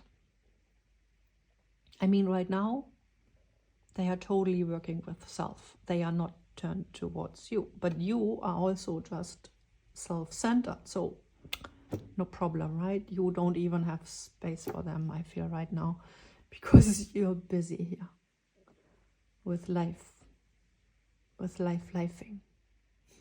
I love that. So, is there anything else? They say, yes, you can maybe take... Ooh, that's a lot. You are the sunshine and the flowers in my life. And I don't mind the rain. I love that. See, full circle energy again. And with you, I feel everything is possible for real. There they go. They are tuning into that now, right now. I mean, future, right? Recent future, I wanted to say. That's so interesting in this group. I constantly kind of fold time. Can't think of anything but you, they are saying. Ooh. So that's why they are kind of having their wand there. This is funny, right? Do you think that's... Can't think of anything but you. They holding their wand like, I'm coming. That's really funny.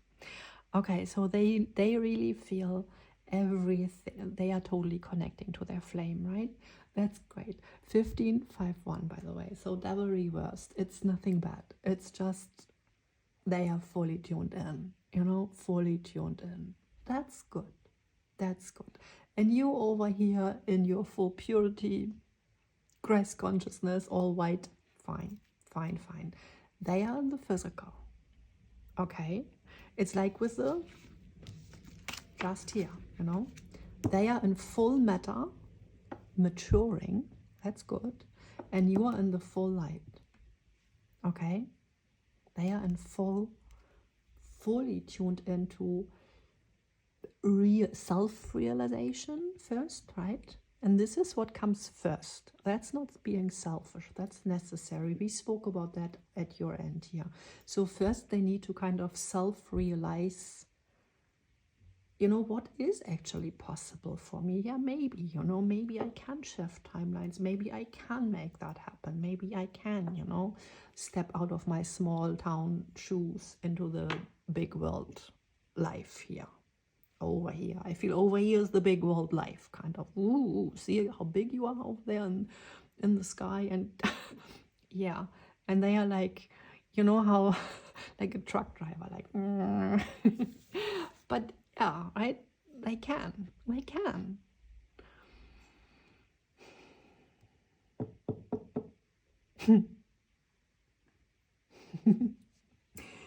Yeah. So maybe they are thinking about, like, with what white horse can I come towards you, right? I only have, you know, my old bicycle over there. Like the old mule. And not, you know, the chariot. The proper, which would be appropriate maybe for all these white wings over there and these shiny big cups. Ooh. Yeah.